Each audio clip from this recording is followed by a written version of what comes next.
I've always enjoyed the quiet of the woods.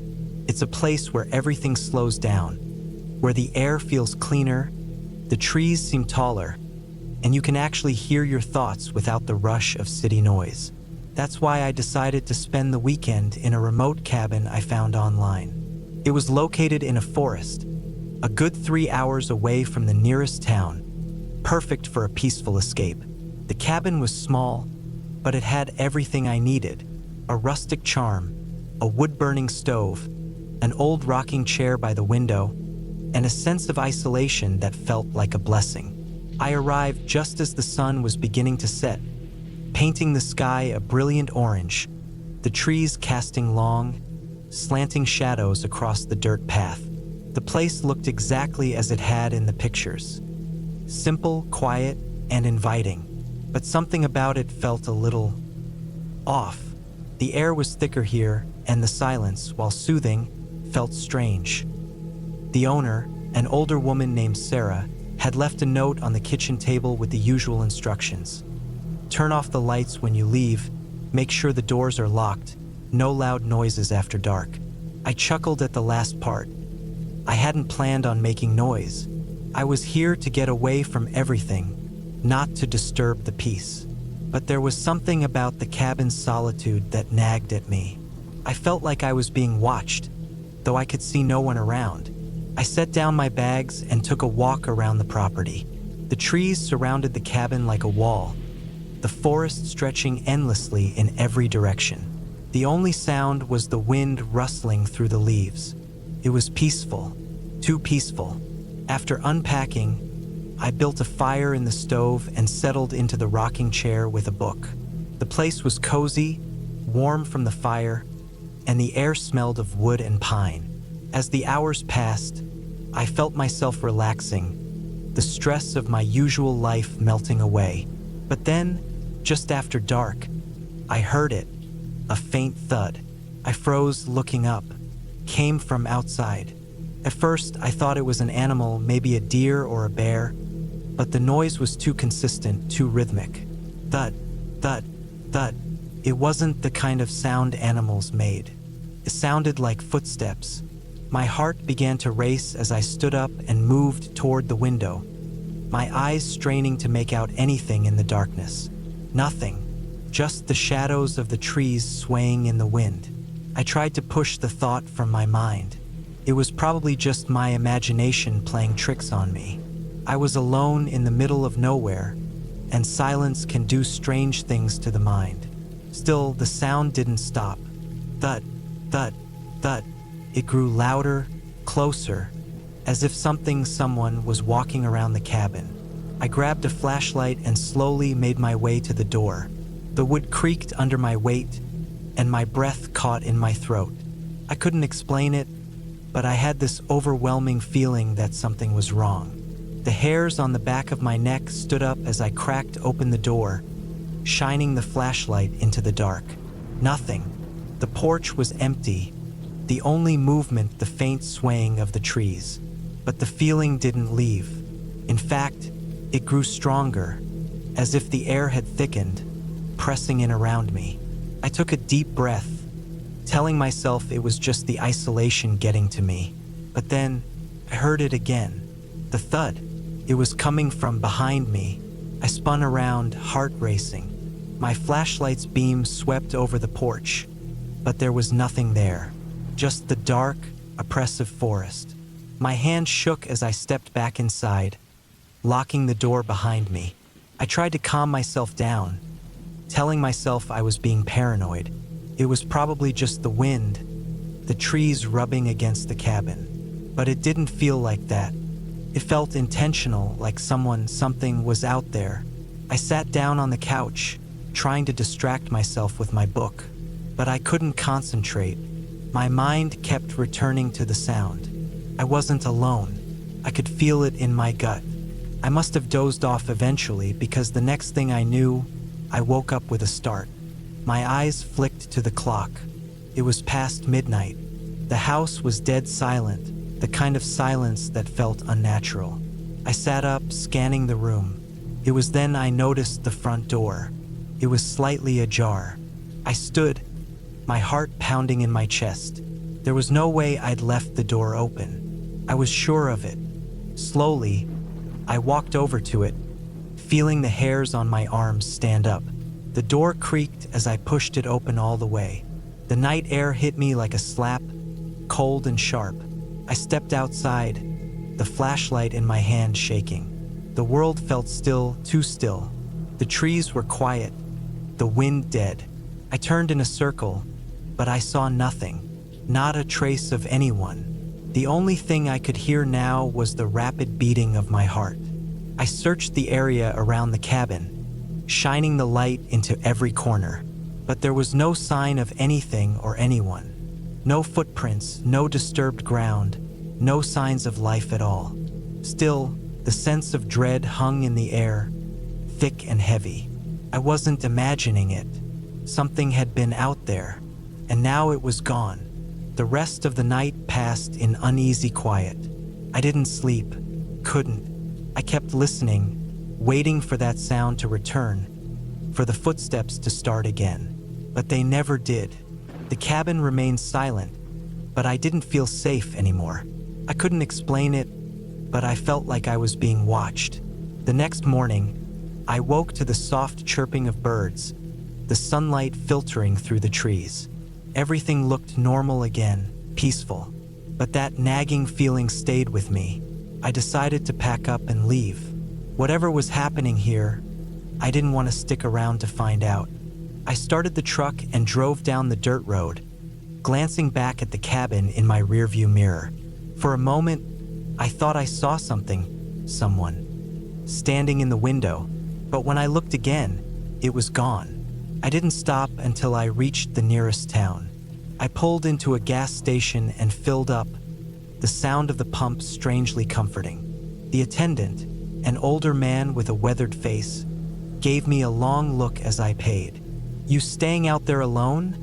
he asked, his voice low. "Yeah," I said, trying to sound casual. He shook his head slowly. "Not many people do that. Not many come back either." I frowned, unsure how to respond. "You'll be fine," he added with a forced smile. "But if you're smart, you'll stay away from that cabin." I didn't ask why. I didn't need to. I knew I wouldn't be going back. Some places are meant to be left alone. Some things are better left undisturbed. The whole drive back, I couldn't shake the feeling that something had been out there, waiting for me to leave.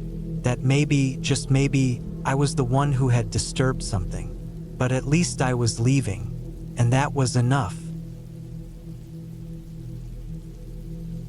The cabin was supposed to be the escape, the retreat I needed, away from the noise of the city, from the clutter of everyday life.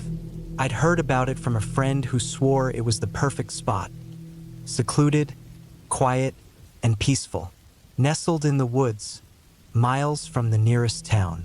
I rented it online, not even bothering to check for reviews, that I would later regret. I arrived late in the evening, the sky already a dark shade of purple as the sun dipped behind the horizon. The air was crisp, the kind of chill that made your breath visible, and the forest around me seemed to stretch endlessly, an intimidating maze of towering trees. The cabin was small, wooden, and a little worn, but the charm of it was undeniable. It sat by the edge of a small, murky pond. The water reflected the fading light, casting eerie shadows that danced on the trees. I had to admit it was peaceful, too peaceful. Inside, the cabin was simple, nothing fancy but functional. A small living room with an old stone fireplace, a kitchenette, and one bedroom. I'd brought only the essentials. Some food, a few books, and a bottle of whiskey for the nights when the silence might feel too loud. After unpacking, I set up a fire, the crackling wood and the warm glow providing a comforting contrast to the chill outside. The first night was peaceful. There were no sounds of the usual wildlife, no coyotes howling or rustling in the bushes, but I figured that was just the isolation, and I didn't think much of it. I spent the evening with my book and a glass of whiskey, watching the flames flicker and listening to the occasional creak of the cabin settling. everything felt fine. It wasn't until the second night that things started to feel off. The wind picked up, howling through the trees. It was unsettling, as if the woods themselves were trying to communicate something. The small pond outside seemed to ripple, despite the lack of any breeze near it. I chalked it up to my imagination. I had spent plenty of time in isolated places before, and the quiet could sometimes feel unnerving. But there was something about this place that felt different. It wasn't just the silence. It was the way the silence pressed against you, like something was waiting for you to break it. I sat by the fire again, trying to read, but the feeling of being watched was growing stronger. The floor creaked above me, a light thud, followed by the unmistakable sound of something, or someone, moving upstairs. My pulse quickened, and my grip tightened around the glass in my hand. I stood up slowly, cautiously, and moved toward the stairs. Every step I took felt heavier, the air thicker, like the weight of the house was pushing against me. The stairs led up to a small loft space. I could barely make out the shadow of the railing from below. I called out, though I wasn't sure why. No one was supposed to be here. But still, I called out, "Hello!" My voice echoed back at me, louder than I expected. I waited, holding my breath. Silence. Then, a faint scraping sound. It was soft but distinct, coming from the far corner of the loft. My heart pounded as I crept up the stairs, every movement deliberate. The air upstairs was colder, like it hadn't been touched in years. I reached the top and paused, scanning the room. There was nothing there. No one. Only an old rocking chair, its back turned to me. Creaked again and I froze. My eyes locked on it, the hairs on the back of my neck standing up. I walked over slowly, my steps unnervingly loud. I reached out and turned the chair around. Empty. But I noticed something strange. Dust and dirt were scattered across the floor in a pattern, as though something had dragged across it. I knelt down to get a closer look, and that's when I saw it. A single footprint in the dust.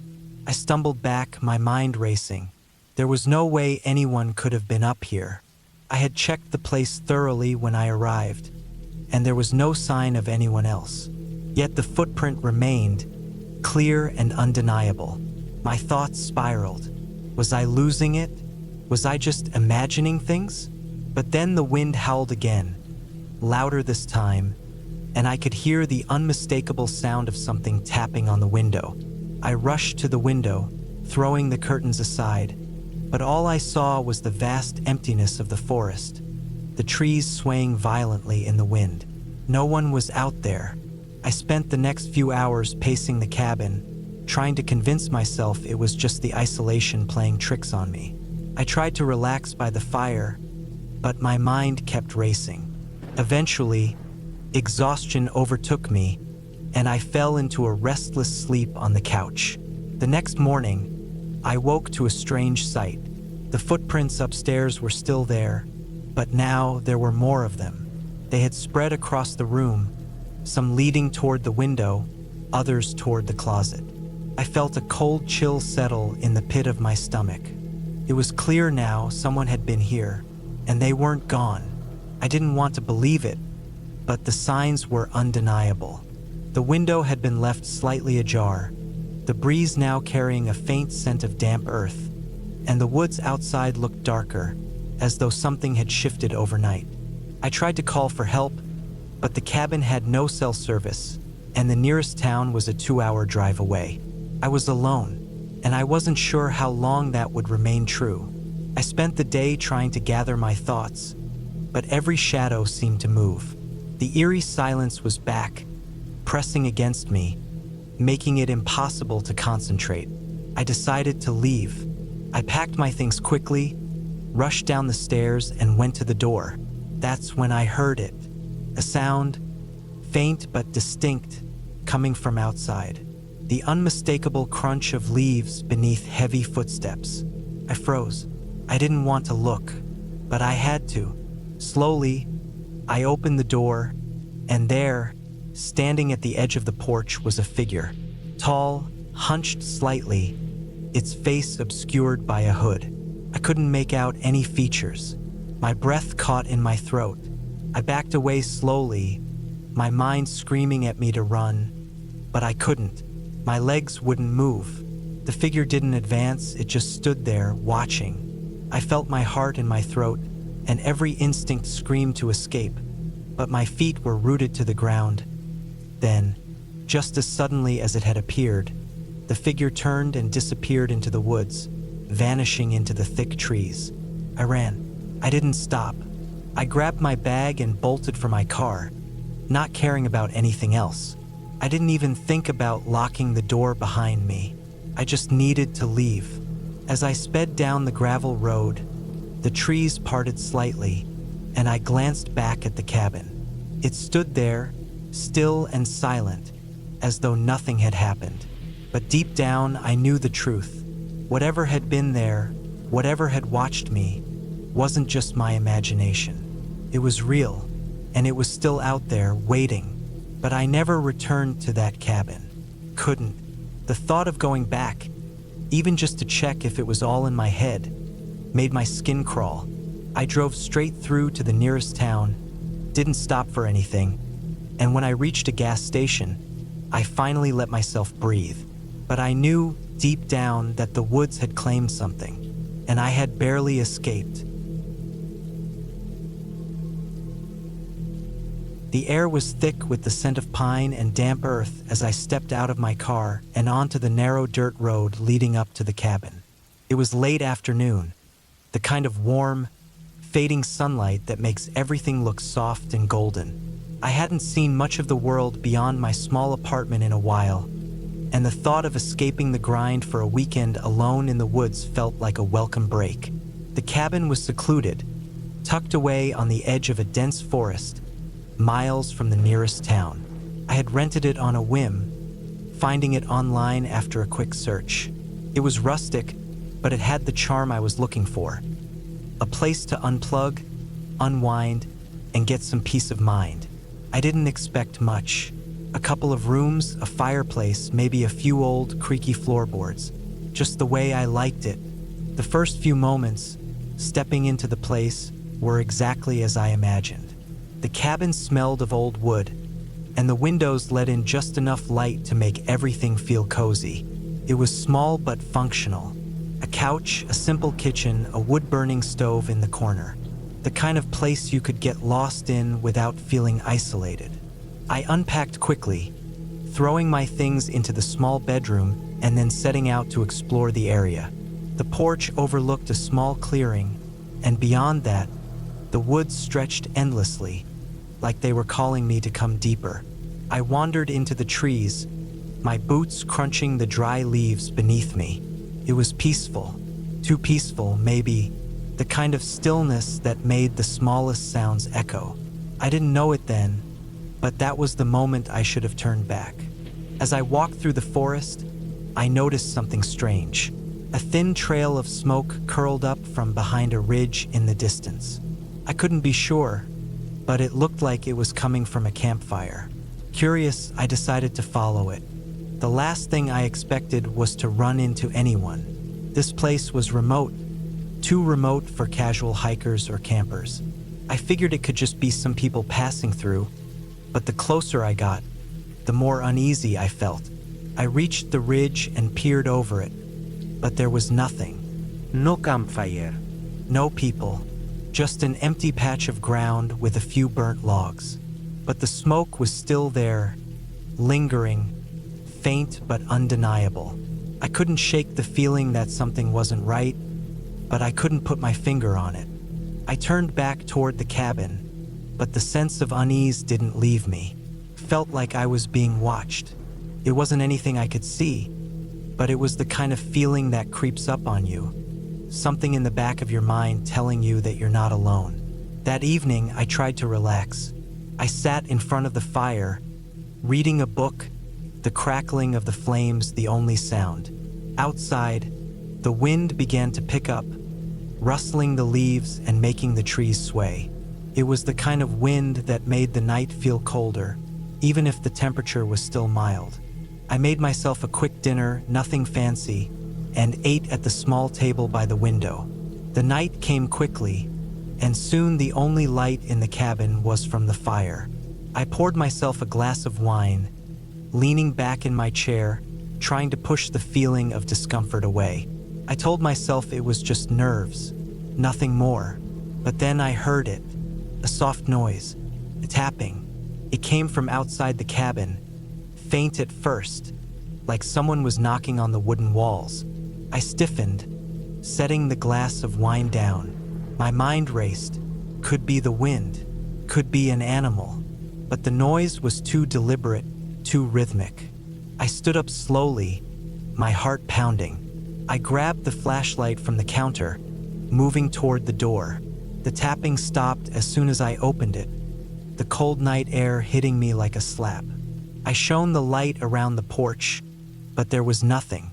The clearing in front of the cabin was empty, just the dark, undisturbed grass swaying in the wind. I stepped outside, shining the light in every direction, but there was no sign of anyone. The tapping had stopped completely. I couldn't shake the feeling that I wasn't just imagining it. Someone or something was out there. The woods seemed too quiet now, the wind stilling almost unnaturally.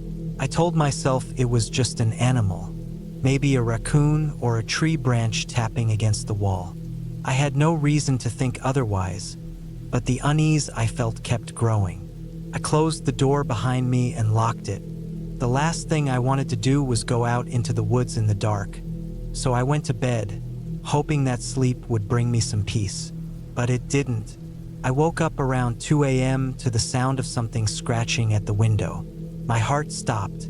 The scratching was slow, deliberate, like it was trying to get my attention. I lay in bed, frozen, the sound echoing in the otherwise silent cabin. My breath felt heavy in my chest, and for a moment, I thought I might be dreaming. But I wasn't. This was real. The scratching was too distinct. I crept out of bed and grabbed the flashlight again, my mind racing. I moved toward the window, shining the light outside. There was nothing there. No animal, no person, just the dark, empty yard. But then, as I was about to pull the curtain shut, I saw it. A figure in the distance, standing at the edge of the trees. I couldn't make out any details, just a dark shape that seemed to be watching the cabin. I froze, holding my breath. My heart hammered in my chest, and I felt a wave of panic. The figure didn't move. It just stood there, still, like it was waiting for something. I stared at it for what felt like forever. But then, as suddenly as it had appeared, it disappeared into the darkness. I couldn't bring myself to go back to sleep. Instead, I sat by the fire, my mind racing with all the possibilities. Maybe it was someone who lived in the area, someone who had noticed my arrival and was curious. But I couldn't shake the feeling that it wasn't a simple case of curiosity. Whoever or whatever had been watching me was not normal. It wasn't just a random person, and it wasn't an animal. I didn't sleep much the rest of the night. Every little noise made me jump. Every shadow seemed to stretch unnaturally far. By morning, I was exhausted, and the cabin felt suffocating, like the walls were closing in on me. I didn't want to leave, but I didn't feel safe anymore. The idea of staying another night in that cabin, knowing someone was watching me, was too much. I packed up my things quickly, not bothering to check the cabin one last time, and left as soon as I could. As I drove away, I looked in the rearview mirror. The cabin was just a small dot in the distance, hidden by the trees. The forest around it was still and silent, but somehow it felt like it was hiding something. Maybe it was my imagination, maybe it wasn't. But I knew one thing for sure: I would never be going back. I don't even know why I agreed to this. Maybe it was the stress of work. Maybe it was just that nagging urge to get away from the city.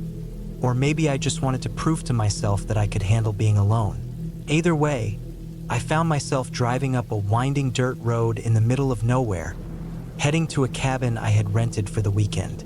It was supposed to be peaceful, just me, the trees, and the quiet. No emails, no people, just solitude. That was the plan, at least. The cabin was small, nothing fancy. Just a wooden structure with a steep roof, a wraparound porch, and a chimney that looked like it hadn't been used in years. The listing had said it was rustic and cozy, which I quickly realized was code for old and kind of falling apart. But it didn't matter. I wasn't here for luxury. I was here to clear my head. I parked my car on the gravel patch beside the cabin and stepped out. The air smelled like pine, fresh and crisp, a stark contrast to the exhaust-filled city air I was used to. The trees stretched high, their branches swaying slightly in the breeze, casting long, moving shadows over the ground. It was late afternoon, and the sun was already dipping lower, painting the sky in deep orange hues. I grabbed my duffel bag from the trunk and walked up the creaky steps to the porch. The key was supposed to be under the doormat. I lifted it and, sure enough, there it was, rusty, old, slightly bent, but it fit the lock. The door groaned when I pushed it open. Inside, the cabin smelled of dust and wood. The furniture was simple. An old couch with frayed fabric, a coffee table scarred with scratches, and a fireplace filled with ashes from what looked like a fire someone had lit months ago. A single bare light bulb hung from the ceiling, casting a dim yellowish glow over the room. There was a tiny kitchen with a mini fridge, a 2-burner stove, and a sink with a single rust-stained faucet. A small hallway led to the bedroom, which had nothing but a queen-sized bed covered in an old quilt and a dresser missing a drawer. The bathroom was even smaller, just a shower, a toilet, and a sink with a mirror that was so cloudy I could barely see my reflection. It wasn't much, but it would do. I spent the first hour unpacking and settling in. I had brought enough food to last the weekend: canned soup, granola bars, a loaf of bread, some peanut butter. I figured I wouldn't need much. The plan was simple: relax, read, maybe take a few hikes during the day. As I stood on the porch later that evening, watching the last bit of sunlight fade behind the treetops, I noticed something. A noise, faint, distant. It wasn't the wind, wasn't an animal. It was a creaking sound, like wood bending, shifting under pressure. At first, I ignored it. Old cabins make noise, I told myself. It's just the wood settling. But then it happened again. A slow, deliberate creak, like footsteps on the porch. I turned sharply, but there was nothing. Just trees, the empty driveway, and my car sitting where I had left it. Shaking my head, I went inside and locked the door. It was just my mind playing tricks on me. I had spent too many years surrounded by the constant noise of the city. Maybe I wasn't used to silence. That night, I lay in bed staring at the ceiling. The mattress was stiff, the room was cold, and the walls felt too thin. Every little sound outside, every rustling leaf, every snapping branch, made my pulse quicken. Then I heard it again. The porch creaked. I held my breath, listening. My fingers curled around the blanket. Another creak, closer this time. I sat up slowly, heart pounding. My mind raced through logical explanations. Maybe a deer had wandered up. Maybe it was just the wind pushing against the wood. Then the doorknob rattled. I froze. Someone was outside. For a long, suffocating moment, I didn't move, didn't breathe. I just sat there listening, waiting. The rattling stopped, and silence stretched on. I told myself I imagined it, that it was in my head, that it was nothing. Then, from the other side of the wall, I heard a low, deliberate exhale. Someone was standing right outside my bedroom window. I didn't think. I just acted. I grabbed the flashlight from my nightstand and flicked it on, aiming it at the window. The beam cut through the darkness, landing on nothing but empty glass and the reflection of my own pale face. I stayed awake the rest of the night, listening. The noises didn't come back. No footsteps, no breathing. By the time the sky turned gray with the first light of dawn, I had convinced myself that I had just imagined it. Maybe I was more stressed than I realized. Maybe I was just on edge because I was alone. Either way, I told myself I was being ridiculous. I spent the day hiking, trying to shake the paranoia. The woods were quiet, peaceful. I followed a narrow trail up a hill and sat on a fallen log, eating a granola bar and watching the treetops sway in the wind. It almost made me forget about last night. Almost. By the time I got back to the cabin, the sun was already dipping low again. The unease returned the moment I stepped onto the porch. The front door was closed, just as I had left it, but something felt off. I turned the knob slowly and pushed it open. The air inside was still heavy. I stepped in and looked around. Everything was where I had left it. The couch, the table, the fireplace. Then I saw it. The closet door in the bedroom. It was open. I knew for a fact I had closed it. My stomach twisted into a knot. I stood there for what felt like forever, staring into the dark opening. Then, from inside the closet, I heard the faintest sound. Breathing. I ran. I didn't think, didn't grab anything, just turned and bolted out the door, sprinting toward my car. My hands fumbled with the keys as I reached the driver's side. I could still hear it, the sound of something moving inside the cabin. I got in, locked the doors, and started the engine. My headlights flashed across the porch as I threw the car into reverse. For a split second, I thought I saw something low to the ground, moving quickly, disappearing into the trees. I didn't stop. I didn't look back. I just kept driving, all the way down the dirt road, my hands gripping the wheel so tight they ached. I don't know who was in that cabin. I don't know how long they had been there watching me, but I do know one thing. I was never alone.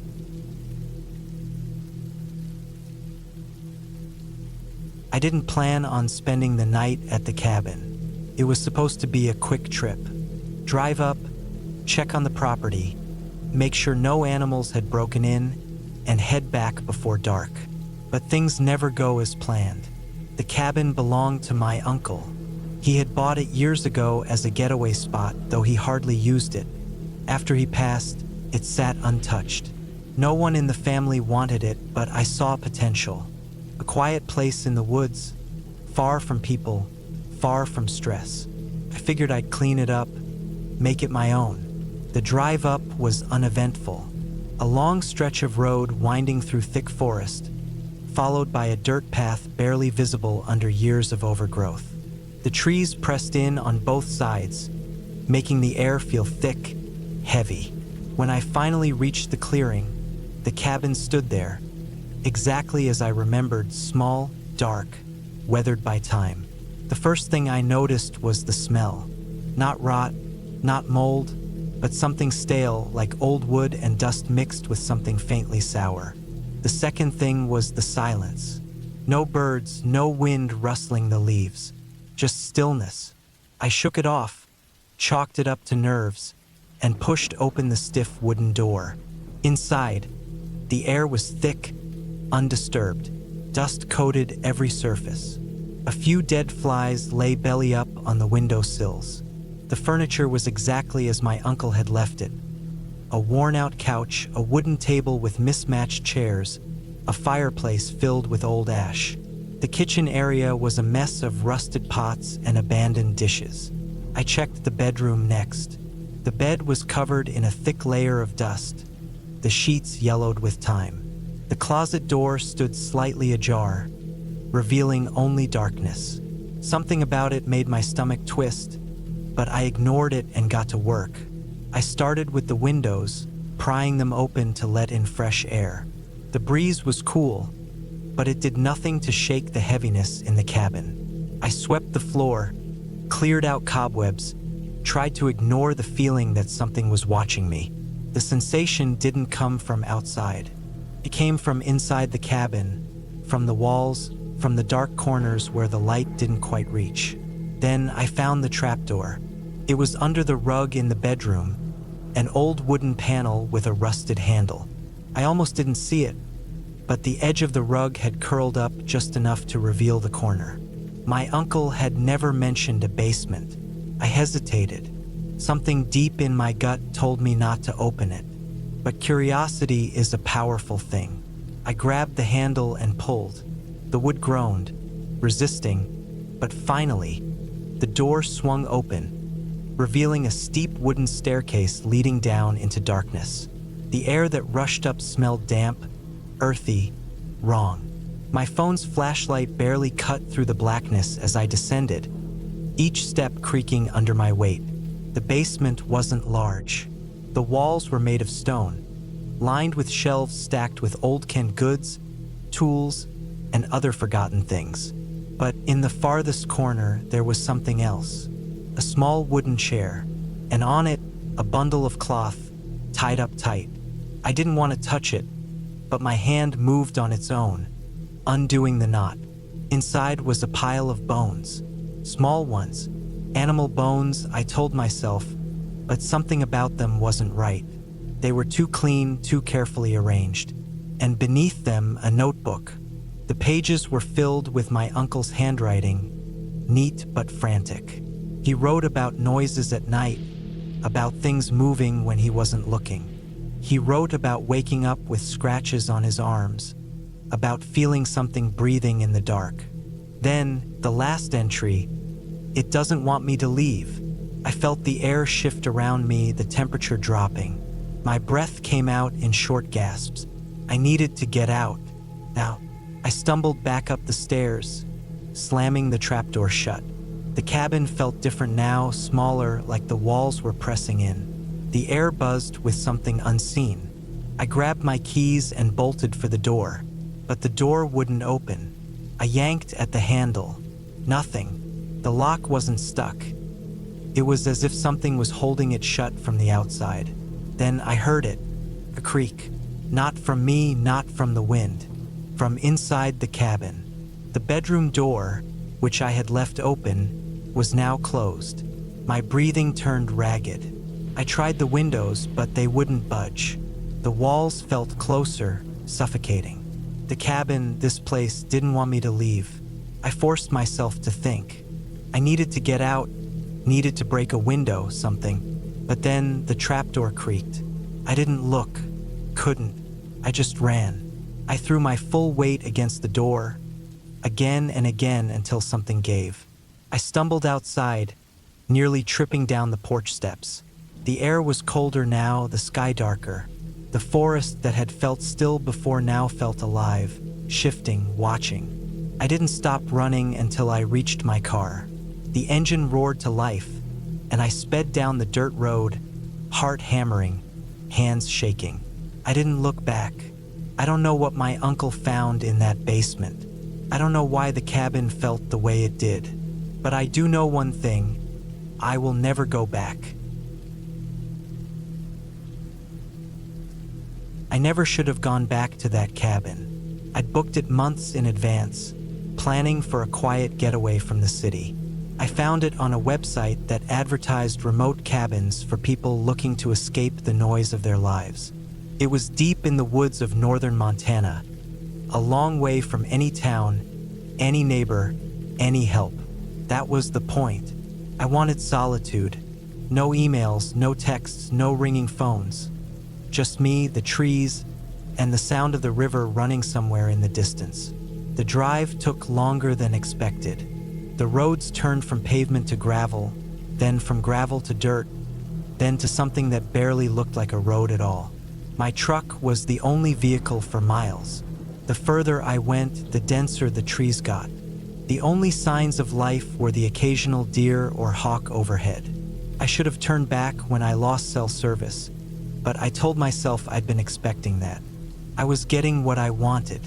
By the time I reached the cabin, the sun had almost set. It wasn't anything fancy, just a single-story wooden structure with a front porch, a tin roof, and a chimney that hadn't been used in years. There was a fire pit out front, a stack of logs nearby, and a single rocking chair that creaked in the wind. The place looked old but solid. I got out of the truck, stretched, and listened. The silence was thick, like the forest itself was holding its breath.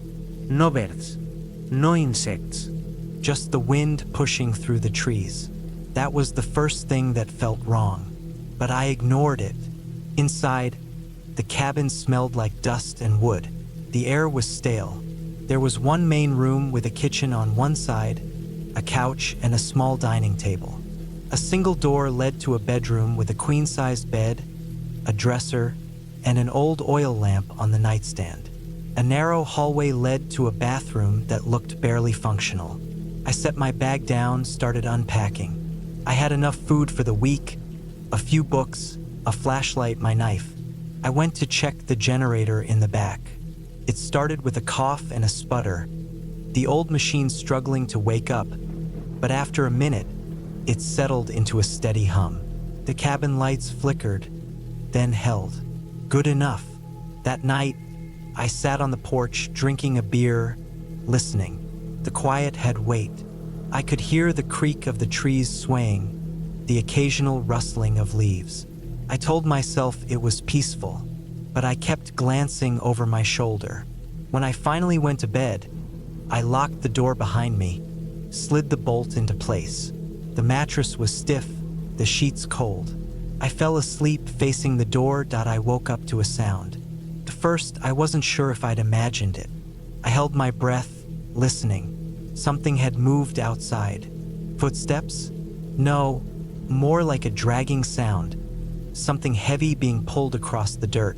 I sat up, heart pounding.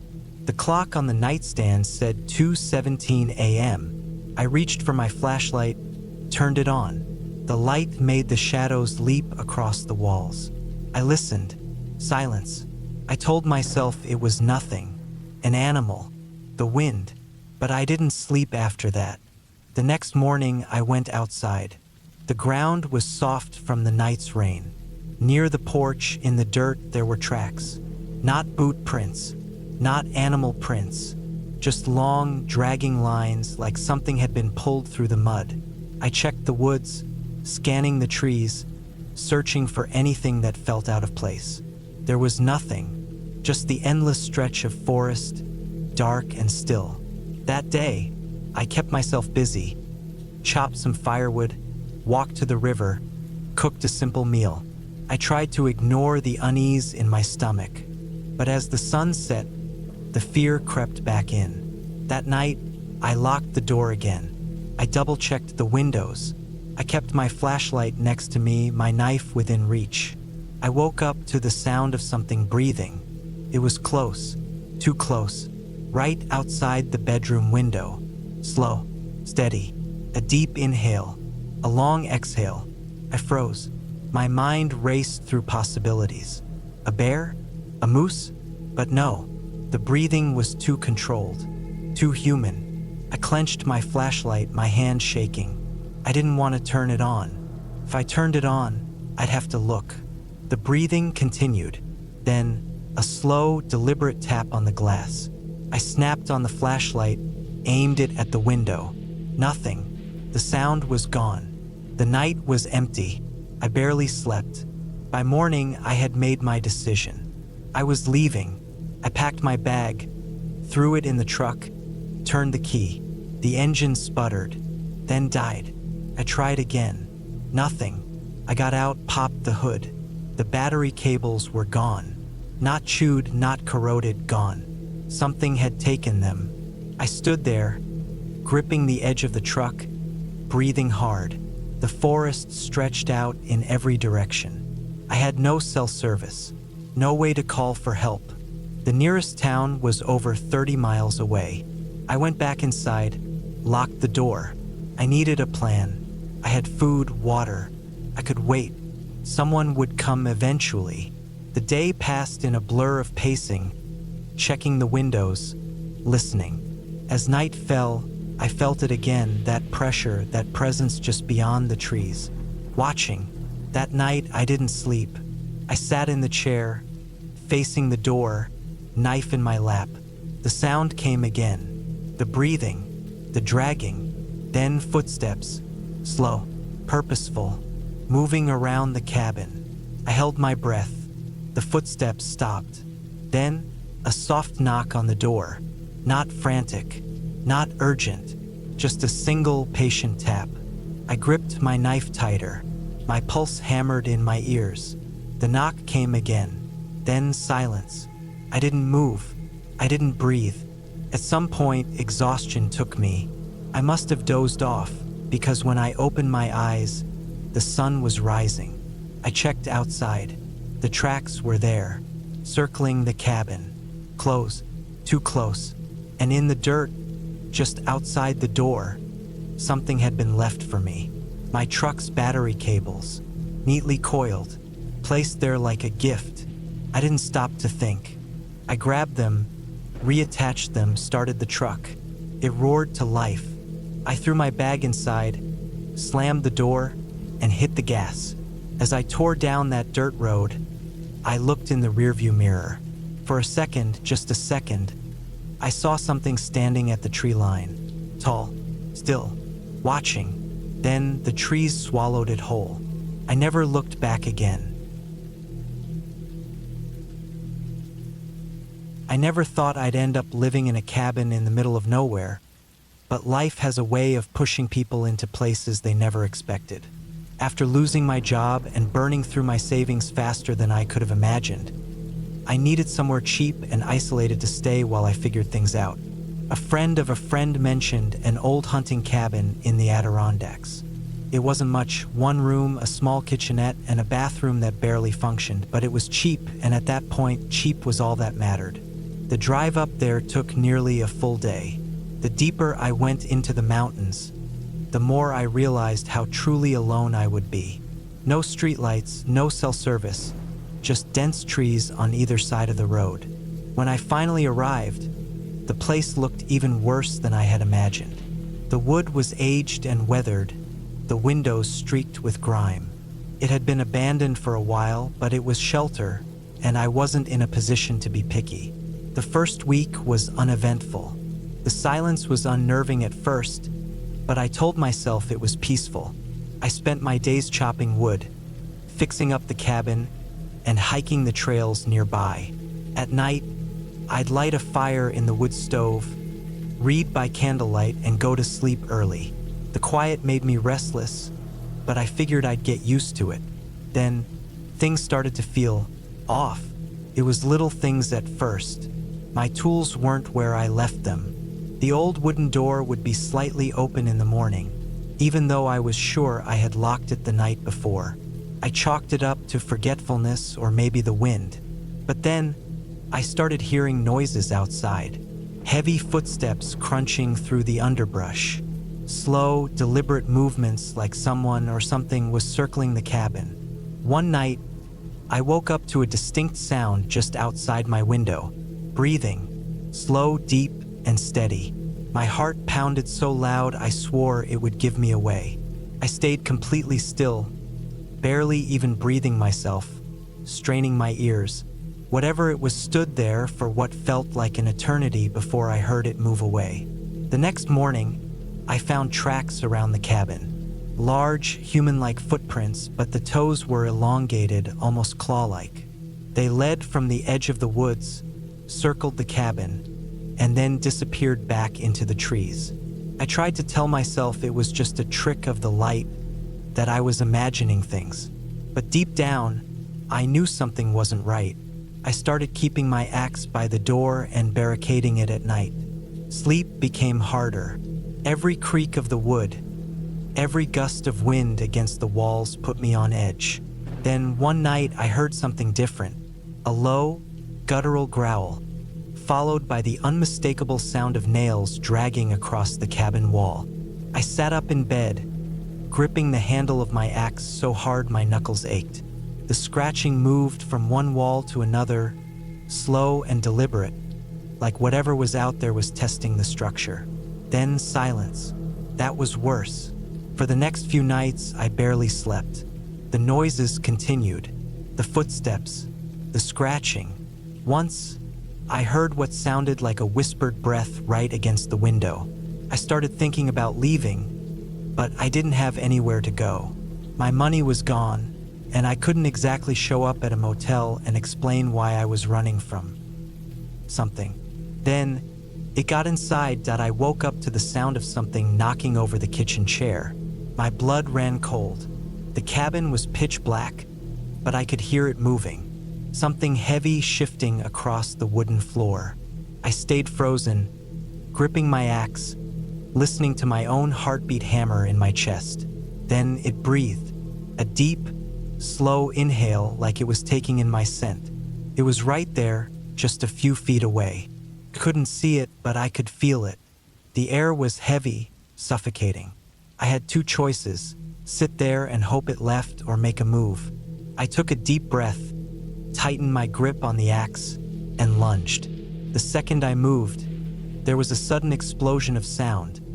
Something large scrambling across the floor, knocking over furniture. I swung wildly, connecting with nothing but empty air. Then I heard it, an inhuman screech that sent ice through my veins. A rush of movement toward the door, then the slam of it being forced open, and then silence. I didn't sleep the rest of the night. I sat there, axe in hand, waiting for whatever it was to come back. But it didn't. When the sun finally rose, I found the door hanging off its hinges, deep gouges in the wood. The kitchen table had been flipped, and there were deep scratches along the walls. But the worst part, the footprints, leading from my bed to the door. It had been standing right next to me, watching me. I left that day, packed up whatever I could fit in my truck and drove away, never looking back. I didn't care where I ended up. Anywhere was better than that place. I never told anyone what happened, not because I think they wouldn't believe me, but because I don't even want to say it out loud. Even now, in the safety of a new town, in a house full of people, I still wake up some nights thinking I hear it breathing. Still smell the damp, earthy stench it left behind. I don't go into the woods anymore, and I never, ever sleep with the windows open. It started as a quiet getaway. I had rented a small cabin deep in the forests of Montana, miles from the nearest town. I wanted peace, a break from the noise of the city, and most of all, time away from people. I wasn't the type to enjoy crowded places, and the idea of being out in the wilderness with nothing but trees and the wind was appealing. I had planned a full week of isolation. No phone service, no internet, just me, my thoughts, and the sound of the wild. The drive up was uneventful. The gravel road twisted through dense trees, and the further I went, the rougher the terrain became. I hadn't seen another car in nearly an hour by the time I reached the cabin. It was an old wooden structure, built decades ago, but well kept. A small porch wrapped around the front, and a single window on the side gave me a limited view inside. The key had been left under a loose rock, just as the owner had instructed. I let myself in. Inside, it was simple. A small kitchenette with a rusty sink, a tiny bathroom with a barely functioning toilet, and a bedroom with a single bed covered in a thick wool blanket. It smelled of wood and dust, a bit stale but not unpleasant. There was an old fireplace, and next to it, a small stack of firewood. The first day was uneventful. I unpacked, made a quick meal, and sat outside on the porch as the sun dipped behind the trees. The silence was almost overwhelming. No distant hum of cars, no voices, just the occasional rustle of wind through the trees. I slept well that night, the cool air wrapping around me like a cocoon. The second day was when things started to feel off. I woke up early, brewed a cup of coffee on the old gas stove, and stepped outside. Something was different. The woods, which had been so full of natural noise the day before, were eerily quiet. No birds, no insects. Just a heavy stillness that pressed against my ears. I brushed it off and spent the day exploring. There were no trails, but I had a map and a compass, so I wasn't worried about getting lost. I hiked for hours, letting my mind clear as I walked through the dense forest. The deeper I went, the more uneasy I felt.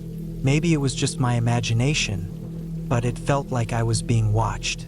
The trees loomed overhead, their twisted branches reaching like fingers, and the silence was unnatural. Every now and then, I'd stop and listen, but there was nothing. No wind, no animals, just the sound of my own breathing. I turned back earlier than planned. By the time I reached the cabin, the sun was already setting. I felt relief stepping inside, locking the door behind me.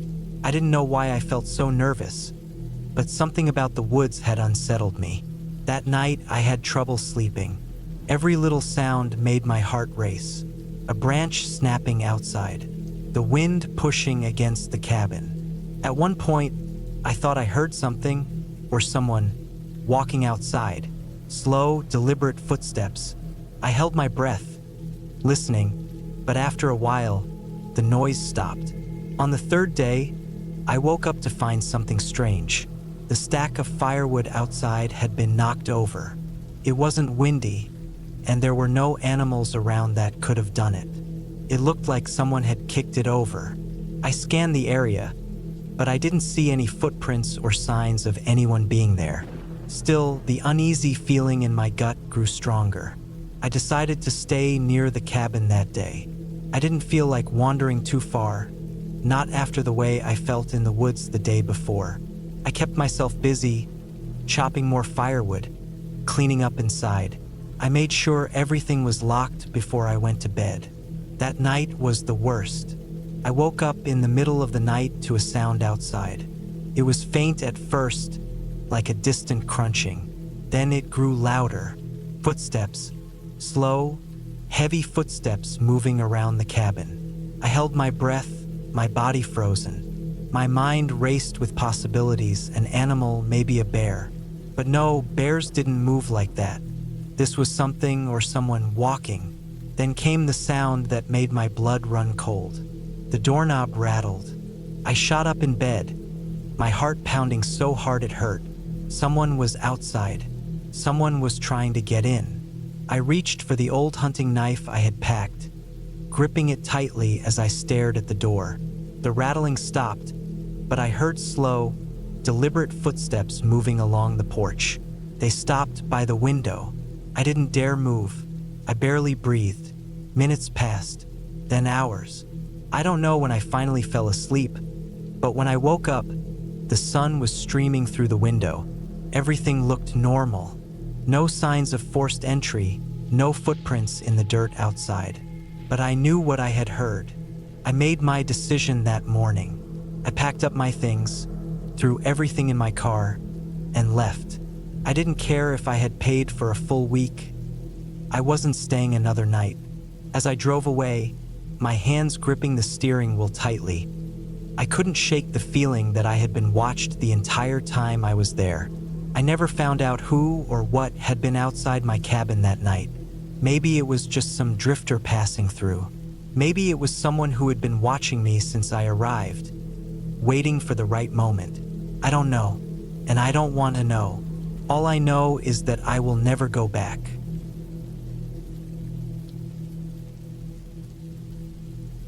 It was supposed to be a quiet weekend. I had been looking forward to getting away from the city, away from the constant hum of traffic, ringing phones, and people who never seemed to stop moving. The idea of solitude had become something I craved more and more as life piled on stress after stress. So when I found an old cabin for rent deep in the Washington woods, I jumped at the opportunity. It was remote, secluded enough that the nearest town was nearly an hour's drive away. No cell service, no distractions. Just me, nature, and the open space to clear my head. The drive there took longer than I had expected. The main road leading into the woods turned into a narrow dirt path that twisted and climbed through thick trees. Sunlight barely made it through the canopy, making the entire area feel darker than it should have. The cabin itself sat in a small clearing, old and weathered, with a porch that looked like it might give way under too much weight. The trees crowded so closely around it that even at midday, it felt like dusk.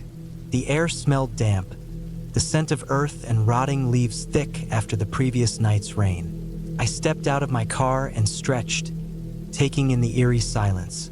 No birds, no rustling of leaves, just stillness. The only sound was the creaking of the cabin's wooden porch as I made my way to the door. Inside, the cabin was exactly as the listing described. Simple, rustic, and well-worn.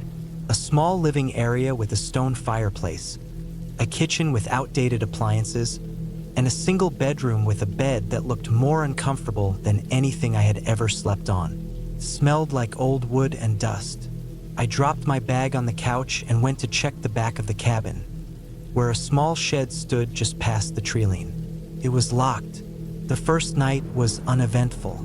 I made a fire in the fireplace, had a simple dinner, and spent some time reading by lantern light. The lack of cell service was both a relief and a discomfort. I had no distractions, but also no way to call for help if something went wrong. I forced myself to push that thought away. It was just my mind playing tricks on me. I was safe. I woke up around 3 a.m. to a noise outside. It wasn't loud, just the sound of something moving, a rustling, like dry leaves shifting underfoot. I sat up, heart pounding, listening in the dark. Could have been a deer, maybe a raccoon. Still, the idea of something or someone outside unsettled me. I stayed in bed, barely breathing, until the sound stopped. Then I drifted back to sleep. The next morning, I found footprints near the edge of the trees. Human footprints.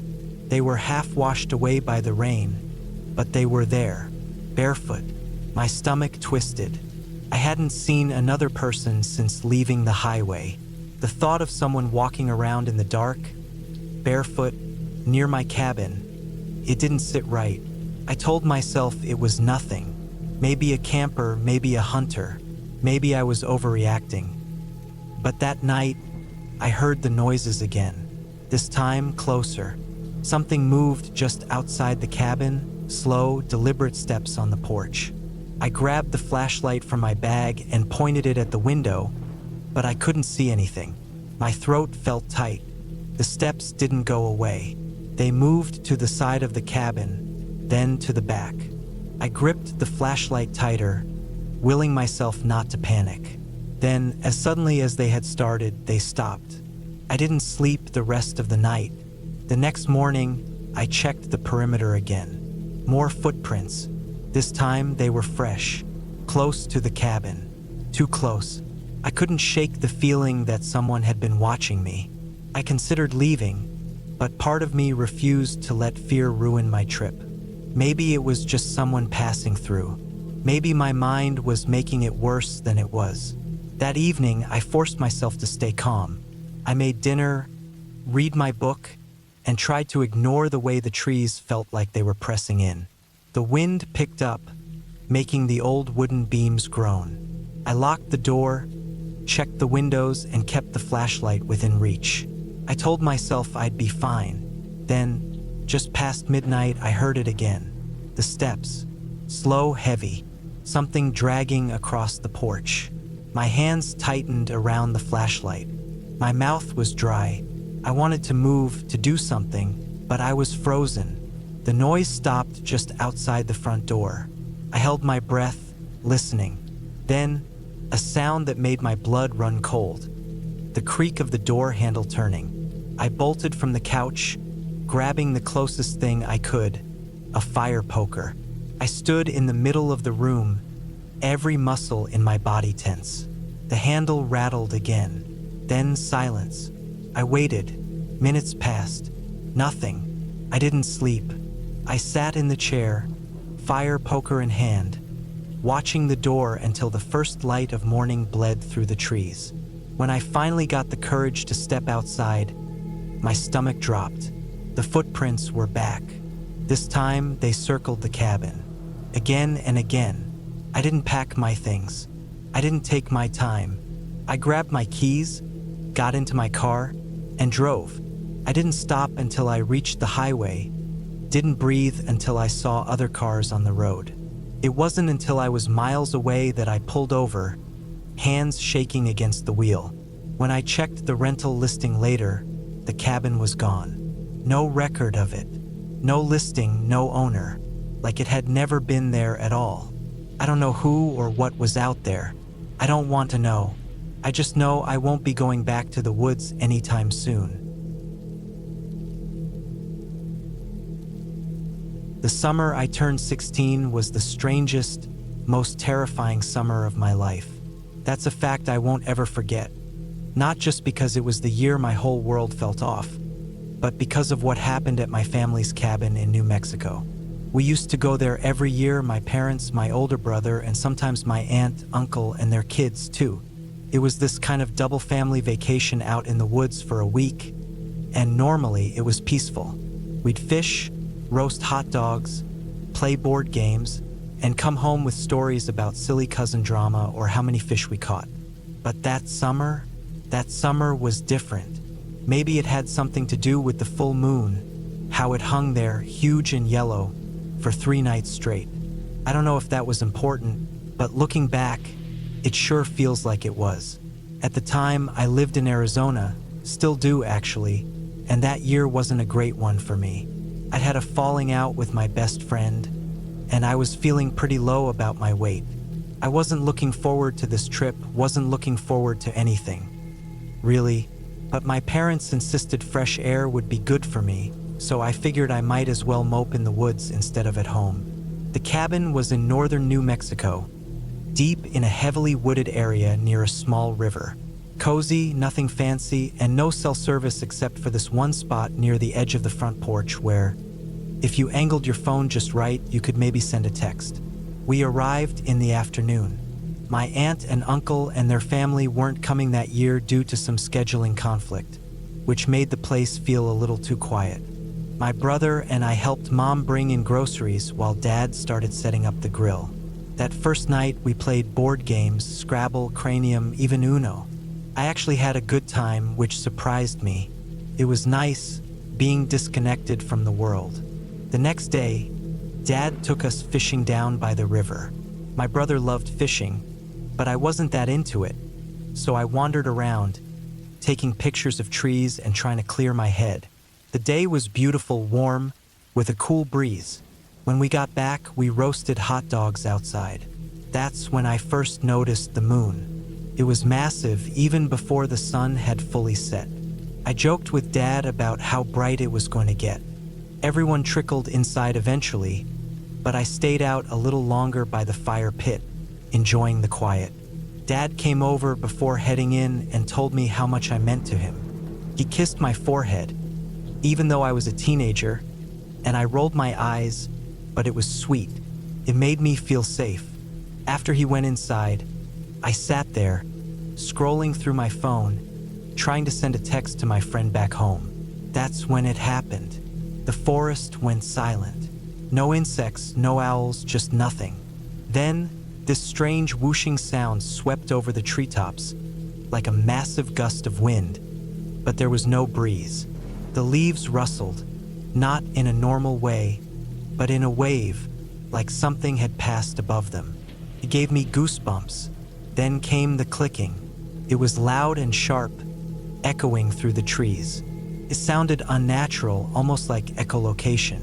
I sat there, frozen, my heart pounding. Something heavy shifted above me. I couldn't see anything clearly, but I felt something there, something big. Then, a heavy thud, 20 yards away. A squeal followed, high-pitched and desperate. I looked up just in time to see a huge, bat-like shape lifting off from the ground, carrying something in its claws. The thing was alive, still struggling, and then gone. I ran inside, my pulse in my throat. My dad was in the kitchen, my brother sprawled out on the couch watching some old VHS movie. I must have looked like I'd seen a ghost because Dad's face changed instantly. I told them what I'd seen. My dad and brother grabbed a flashlight and stepped outside. They were out there for a good 15 minutes, but when they came back, they hadn't seen anything. except they found blood on the grass. The next day, Dad, my brother, and my uncle, who'd come for the day, went hunting. The ladies, as they called us, stayed behind. My aunt taught me how to make Grandma's old French silk pie recipe. It was fun, a good distraction. When the guys came back, they'd bagged a decent-sized buck. Dad and my uncle took it behind the cabin to clean and quarter it. I overheard them talking about burying the remains in a deep hole about 25 yards from the cabin to keep scavengers away. That night, everything felt normal. We had a big dinner, watched some random TV shows, and after my aunt and uncle left, we went to bed. Around 2 a.m., my brother shook me awake. "You need to see this." I stumbled over to the window. Outside, near where they buried the deer remains, something was moving. The moonlight was bright enough to see. It had dug the hole back up, easily. It was hunched, leathery, with folded up wings, tearing at the remains with jerky, unnatural movements. My brother whispered, "Is that what you saw last night?" I nodded. We stood there, silent, watching. It must have heard something. It stiffened, then took off in this awkward, powerful leap. We didn't wake Dad right away, but in the morning, we told him everything. My brother was all hyped, talking about staying up to see it again, maybe even shooting it. Dad wasn't thrilled, but he agreed. That night, we sat outside, Dad's rifle leaning against a chair. Midnight came and went. We were about to head in when I saw it, up in the tree. Red eyes, pig-like snout, small fangs glinting in the moonlight. Dad barely moved before it spread its wings and took off, vanishing into the black sky. The next morning, we told Mom. She half believed us, but my dad and brother and I, we knew. We still go to that cabin, but never again have we been there during a 3-night full moon. Not by choice, just how it worked out. And I wonder if that's important. If maybe whatever that thing was only comes out when the conditions are just right. I don't know what it was. A giant predatory bat? Some unknown creature that stays hidden except when it has to hunt? I have no idea, but I know what I saw, and I'll never forget it. In the summer of 1997, when I was 16, I attended a Christian youth camp for girls. It was a 4-day, 3-night camp set deep in the forests of northern Montana. The place was called Silver Pine Retreat, a remote campground about 2 hours from town. Every summer, around 200 girls gathered there, sleeping in rustic cabins or tents, spending days canoeing, hiking, and learning scripture. It was a safe place, one where parents had no reason to worry. The final night of camp was always special. That was when we stayed up later than usual, huddled together, sharing scary stories. It was an unspoken tradition, a way to squeeze every last bit of excitement out of the week before we returned to our everyday lives. That year, our group was assigned to one of the older wooden cabins near the edge of the campground, surrounded by dense pines. There were about 12 of us in total, including my best friend, Emily. We had claimed the top bunks, blankets piled up around us, flashlights flickering in the dimness as we whispered and giggled. The stories that night were the usual kind: urban legends, local myths, the kind of thing you'd hear from a sibling trying to scare you before bedtime. I told a couple of stories, one with Emily's help. Eventually, as the night stretched on, my body grew heavy with exhaustion. I was barely listening as the last storyteller droned on, my head resting against the wooden wall behind me. I was so close to slipping into sleep when someone nudged me. "Tell one more," a voice whispered. I was too tired to argue, so I started talking, making it up as I went. Something about an old hunter who went missing in these very woods. I barely remember the words. I just remember how heavy my eyelids felt, the way my mind drifted like it was floating between sleep and wakefulness. I wasn't even fully conscious of what I was saying. Then suddenly I was awake. I was lying flat on my back, staring at the wooden ceiling beams. My body felt cold, and my lips were still moving. I was speaking, but I had no idea what I was saying. As soon as I became aware of it, my voice faltered, and I forced out a lame ending. And they all died. The end. Silence. I sat up, blinking, my vision adjusting to the dim light. Every single girl in the room was staring at me. A few of them had their hands pressed to their mouths, their eyes wide and wet with tears. 2 younger girls were silently sobbing, their shoulders shaking. Even Emily, who was rarely scared by anything, looked pale. "What?" I asked, but no one answered. Emily shook her head slightly, eyes darting to the crying girls. I felt a wave of unease settle over me. My skin prickled, my stomach twisted. The air in the cabin was thick, like the room itself had absorbed whatever had just happened. I didn't ask again. I was too tired, too unsettled. Instead, I curled up in my blanket, closed my eyes, and forced myself to sleep. A few hours later, I was being shaken awake. A camp leader loomed over me, her face stern. "Get up," she said. "Bring your things." Dazed, I obeyed. I gathered my blanket and flashlight, climbed down the ladder, and followed her outside. The night air was cold, pressing against my skin as I walked across the damp grass toward a tent pitched near the campfire pit. 2 other camp leaders stood nearby, their faces unreadable. "Put your things inside," one of them instructed. Inside the tent were 2 of the girls from our cabin, the ones who had cried the hardest. They were curled up in their sleeping bags, their faces red and puffy, their breaths still hitching. They wouldn't look at me, wouldn't speak. They just lay there, silent tears rolling down their cheeks. I stepped outside again. The leaders stood waiting. "What did you say?" one of them asked. I swallowed. I don't know." They exchanged glances. "Emily said you fell asleep in the middle of your story, but the girls were terrified. They came to us saying they wanted to go home. Lily tried to explain, but she wouldn't tell us what you said." My stomach clenched. "I don't remember," I admitted. "I really don't." The leader sighed, clearly frustrated. "Since you scared them this badly, you're going to sleep out here with them tonight." I didn't argue. I didn't even try. I just crawled into the tent and lay there, staring at the fabric ceiling. The 2 girls sniffled beside me for a while before finally drifting into an uneasy sleep. I listened to the wind rustling through the trees, trying to shake off the heavy feeling in my chest. In the morning, they were gone. By the time I woke up, the tent was empty.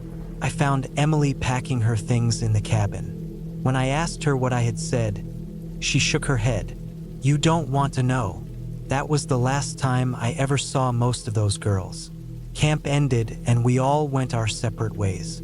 Over the years, I tried asking Emily again, but she always refused to talk about it. A few years later, I ran into Lily at a grocery store. We caught up, talking about work and school. Just before she left, I brought up that night. She hesitated. Then she said, "Sometimes I still have nightmares about it." That was all she would say. To this day, I don't know what I told them. I don't know what came out of my mouth in that dark cabin, what made those girls cry, what made even the camp leaders uneasy. But I do know one thing. I never told another scary story again.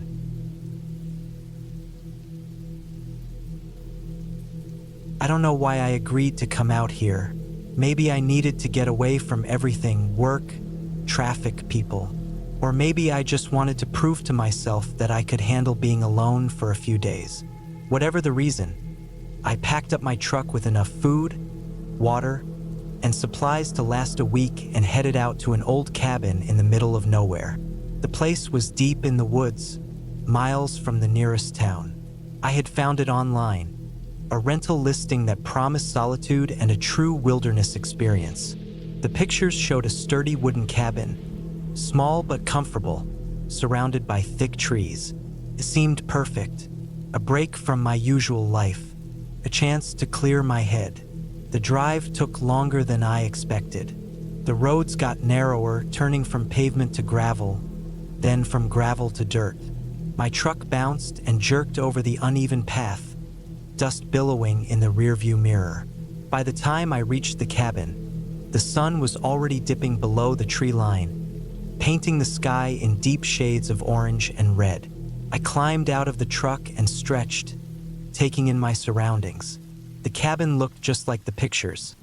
Rough wooden logs stacked together, a slanted roof, a small front porch with a single rocking chair. A stone chimney jutted out from one side, and a narrow dirt path led around the back where a rusted-out water pump stood. Beyond that, nothing but dense forest stretching in every direction. The silence was unsettling. No distant hum of cars, no voices, no music. Just the sound of the wind stirring the leaves and the occasional chirp of a bird. It should have been peaceful, but something about it put me on edge. Maybe I was just too used to noise. I grabbed my bags and went inside. The cabin smelled of dust and old wood, the air stale from being closed up. The interior was simple. A single room with a small kitchen area, a wooden table with 2 chairs, and a couch facing the fireplace. A narrow doorway led to a tiny bedroom with a creaky bed frame and a thin mattress. Everything was covered in a fine layer of dust. I sighed, dropped my bags, and started unpacking. By the time I finished, it was fully dark outside. I lit a couple of the old oil lamps that sat on the shelves and started a fire in the fireplace. The warmth helped chase away some of the unease, and I told myself that I was just adjusting. A couple of days out here and I'd probably love the silence. That night, I didn't sleep well. The bed was uncomfortable, and the forest outside never seemed to fully quiet down. Every time I started to drift off, some new sound would snap me awake. A branch breaking, leaves rustling, something moving just beyond the edge of the clearing. I told myself it was just animals, but I still found myself lying there, staring at the ceiling, my body tense and alert. The next morning, I woke up late, feeling groggy and irritable. The sun was already high, spilling golden light through the dusty windows. I made coffee on the old stove and took a walk around the property, trying to shake the strange feeling from the night before. The woods were thick, the trees towering overhead, their branches tangled together. I walked for a while, following a faint deer trail until I came across something strange. A small clearing where the ground had been disturbed. The earth was turned up, like something had been dug up or buried. The shape was odd, too long and narrow for an animal burrow. I frowned, nudging at the dirt with my boot. Maybe an old fire pit, or just some natural shifting of the soil. I didn't like the feeling it gave me, though. Something about it was off. I turned and walked back to the cabin, telling myself it was nothing. The day passed slowly. I read, wrote in a notebook, and made a simple dinner. As night fell, the unease crept back in. The silence was too deep, the woods too still. I locked the door and shut the curtains, trying to shake the feeling that I was being watched. I told myself I was being ridiculous. There was no one out here. I was alone. But that night, I woke up to a sound. It wasn't an animal. It wasn't the wind. It was a deliberate noise, something scraping against the outside wall of the cabin. I lay completely still, my heart pounding. The sound came again, a slow, dragging scrape, like something being pulled along the wood.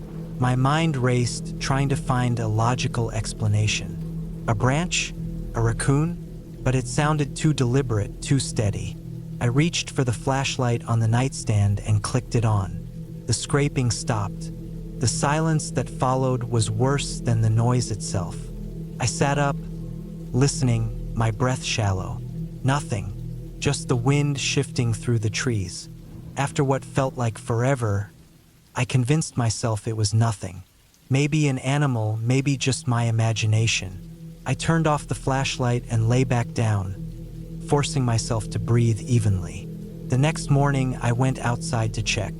My stomach twisted when I saw the marks on the cabin wall. Long, uneven scratches, running from just below the window down to the base of the wall that I stared at them, my pulse hammering. They weren't claw marks. They were too big, too deep. Something or someone had dragged something sharp against the wood. I packed my bags right then and there. I didn't care if I was overreacting. I didn't care if I looked stupid. I loaded up my truck, locked the cabin door behind me, and drove back down that narrow dirt road without looking back. I never told anyone what happened. Felt too ridiculous, too strange. Maybe it was nothing. Maybe it was just some old marks I hadn't noticed before. But I know one thing for sure. I will never go back to that place again. I should have known something was wrong the moment I pulled up to the cabin. The trees were thick, almost suffocating, pressing in on all sides like they wanted to keep something hidden. The driveway was nothing more than dirt and gravel, barely wide enough for my truck, and the air had that heavy, damp smell of decaying leaves. It felt abandoned, forgotten, despite the fact that I was supposed to be staying here for the next week. The cabin belonged to an old friend of my father's. I barely knew the guy, but when I mentioned needing a break from city life, he'd practically thrown the keys at me. "Perfect place to clear your head," he'd said. No neighbors, no noise. Just you and the woods. At the time, it had sounded ideal. Now, as I stepped onto the warped wooden porch, I wasn't so sure. The door was unlocked.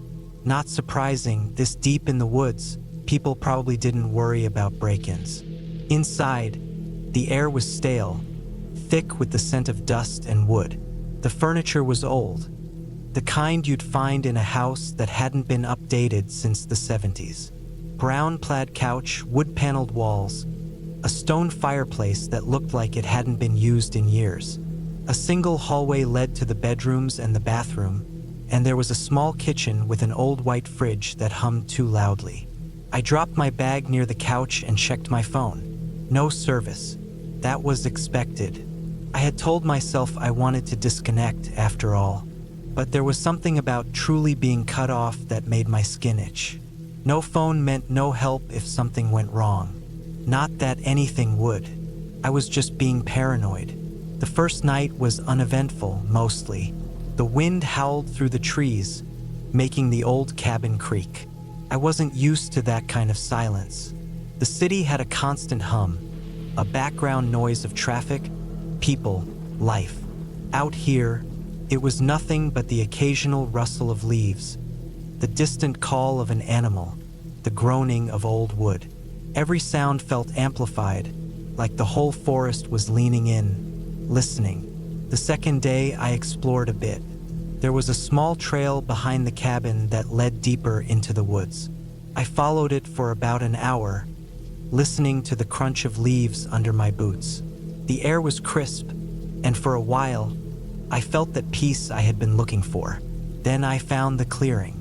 It was about a mile from the cabin, a wide open space where the trees suddenly stopped. In the middle stood a rusted-out pickup truck, the kind that looked like it had been sitting there for decades. The doors were gone, the hood open, the insides picked clean by time and animals. Grass had grown up through the tires. Something about it made my stomach twist. I stepped closer, trying to figure out why it unsettled me so much. Then I saw the tracks. They weren't fresh, but they weren't that old either. Footprints circling the truck. Not just one set, multiple. And not in a normal way, like someone had walked up, inspected the truck, and left. These tracks moved in strange patterns, overlapping, looping around each other. It looked like whoever had made them had been pacing, or waiting. I left quickly after that. The whole way back, I kept checking over my shoulder. I told myself it was nothing, just my mind playing tricks on me. But that night, I locked the door. The third day, I found the cabin's generator. It was old but still functional, and it powered the few lights inside.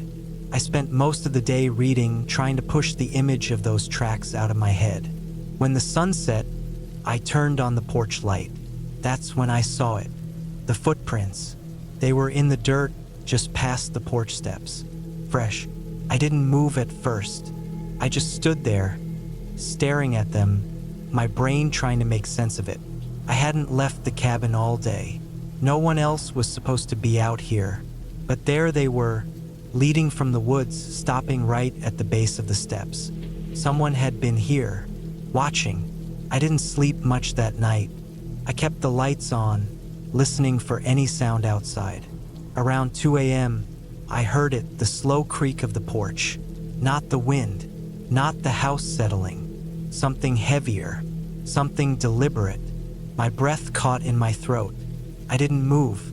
I just listened. The sound didn't come again. But I knew someone was out there. By morning, I was ready to leave. I packed my things, threw them in the truck, and got inside. But when I turned the key, nothing happened. The engine was dead. I sat there, gripping the wheel, heart pounding. The truck had been fine yesterday. Had I left the lights on, drained the battery, or had someone done something to it? I got out, popped the hood. I wasn't a mechanic, but I could tell something was off. Wires had been cut, not chewed through by animals, cut deliberately. Panic set in then. My phone was useless. The nearest town was miles away. I had no way to call for help, and whoever had done this was still out there. I grabbed the only weapon I had, a rusty old hatchet I'd found in the cabin's shed, and locked myself inside. The next few hours were a blur. I kept pacing, checking the windows, listening for any movement. The forest was silent, too silent. Even the birds weren't making noise anymore. Then, just before sunset, I saw it. A figure, standing at the tree line. They were far enough away that I couldn't make out details, but I could see the outline. Tall, still, just watching. I gripped the hatchet tighter. My mouth was dry. My body was screaming at me to run. But where? There was nowhere to go. Minutes passed. An hour. The figure didn't move. They just stood there watching. Then, as the sun dipped behind the trees, they turned and disappeared into the woods. I didn't sleep at all that night. I kept every light on, clutching the hatchet like my life depended on it. Maybe it did. The first light, I made a decision. I couldn't stay here. I grabbed my bag, took as much food and water as I could carry, and set out on foot. I didn't care how far the nearest town was. I'd walk until I found help. The woods felt different that morning, heavier, like they were holding their breath. I kept expecting to see someone step out from behind a tree, but I never did. I walked for hours, muscles aching, paranoia making every sound feel like a threat. And then, finally, I saw the road. A single stretch of cracked asphalt, empty but real. I had never been so relieved. I followed it for what felt like miles until I heard the hum of an engine. A truck. An old man behind the wheel, eyes narrowing as he slowed beside me. "You all right?" he asked. I opened my mouth, but no words came out, just a shaky breath. He didn't ask any more questions, just opened the door and let me in. We drove in silence for a while before I finally muttered, "There was someone out there." He nodded like he already knew, like he'd heard this before. "You're lucky," was all he said. I never went back, never told my dad's friend what had happened. I don't even know if I could explain it. But sometimes, late at night, I think about that figure in the woods, the footprints, the cut wires, and I know, without a doubt, that if I had stayed one more night, I wouldn't be here to tell this story. I should have never come here alone. That thought kept circling in my head, over and over, like an alarm I had ignored for too long. It was supposed to be a simple weekend getaway, a break from the stress of the city. No people, no distractions, just me, the trees, and the quiet. But now, sitting in the dim cabin, with only the weak glow of my lantern barely reaching the corners of the room, I was beginning to understand why people don't go deep into the woods alone. The trip started normal enough. I had driven for hours, following winding roads that got narrower the further I went. The last stretch was nothing more than a dirt path, surrounded by trees so thick they swallowed the sunlight. By the time I reached the cabin, the air had a strange stillness to it. No birds, no rustling leaves, just silence. I shook it off as my mind playing tricks on me. It was just the isolation, I told myself. It had been a long time since I had been this far from civilization. The cabin itself was small but sturdy. One bedroom, a kitchen, and a main living area with a wood-burning stove. There was no electricity, just a few gas lanterns and a fireplace. It had been years since anyone stayed here, judging by the dust. The windows were dirty, the furniture covered in old sheets, but it was peaceful, at least at first. That night, as I lay in bed, I heard it, the first sign that something was wrong. A soft shuffling outside, like something moving through the leaves. I held my breath, straining to listen. A deer, I thought, or a raccoon. But then I heard it again, this time closer. Slow, deliberate steps crunching on dried leaves. Not an animal, something heavier. I sat up, heart pounding. I reached for my flashlight and pointed it at the window. The glass was too fogged and dirty to see clearly. My brain raced through possibilities, maybe another hiker, maybe someone lost. But something about the way those steps moved made my skin crawl. Whoever it was, they weren't calling out for help. They weren't moving with uncertainty. They were creeping. I forced myself to get up, moving as quietly as I could. I grabbed the hatchet I had brought for chopping wood and stepped toward the door. The steps had stopped. I couldn't hear anything now, just silence. My own breath sounded too loud. I waited, staring at the door, expecting to hear a knock, a voice, something. But nothing came. After a long while, I convinced myself it had been my imagination. Maybe an animal had been walking around, and my mind had twisted it into something else. I locked the door, double-checked the windows, and forced myself to go back to bed. The next morning, I stepped outside and saw them. Footprints. Human footprints. They circled the cabin, stopping just beneath the windows. Whoever had been out there had been watching me. The sight of them sent a chill through my body. I wasn't alone out here. I spent the rest of the day on edge, checking my surroundings constantly. I told myself I would leave the next morning. It wasn't worth the risk. But as the sun set, a deep dread settled in my stomach.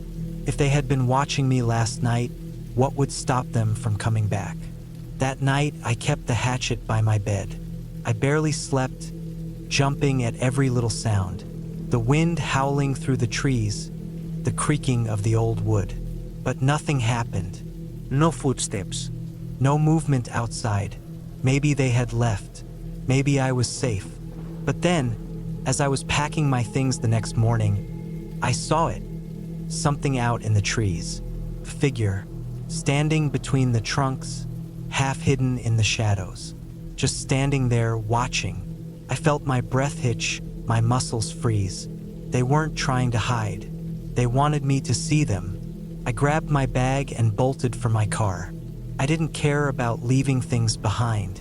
I just needed to get out. The car started, and I peeled out of there so fast the tires kicked up dirt and gravel. I didn't look back.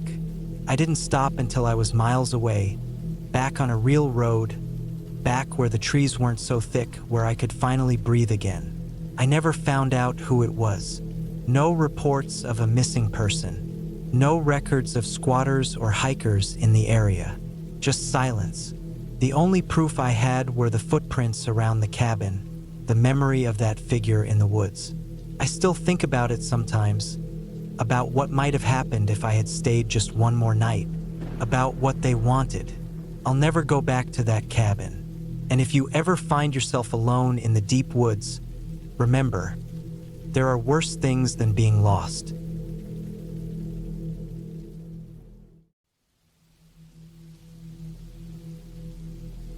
It started out as a quiet weekend getaway.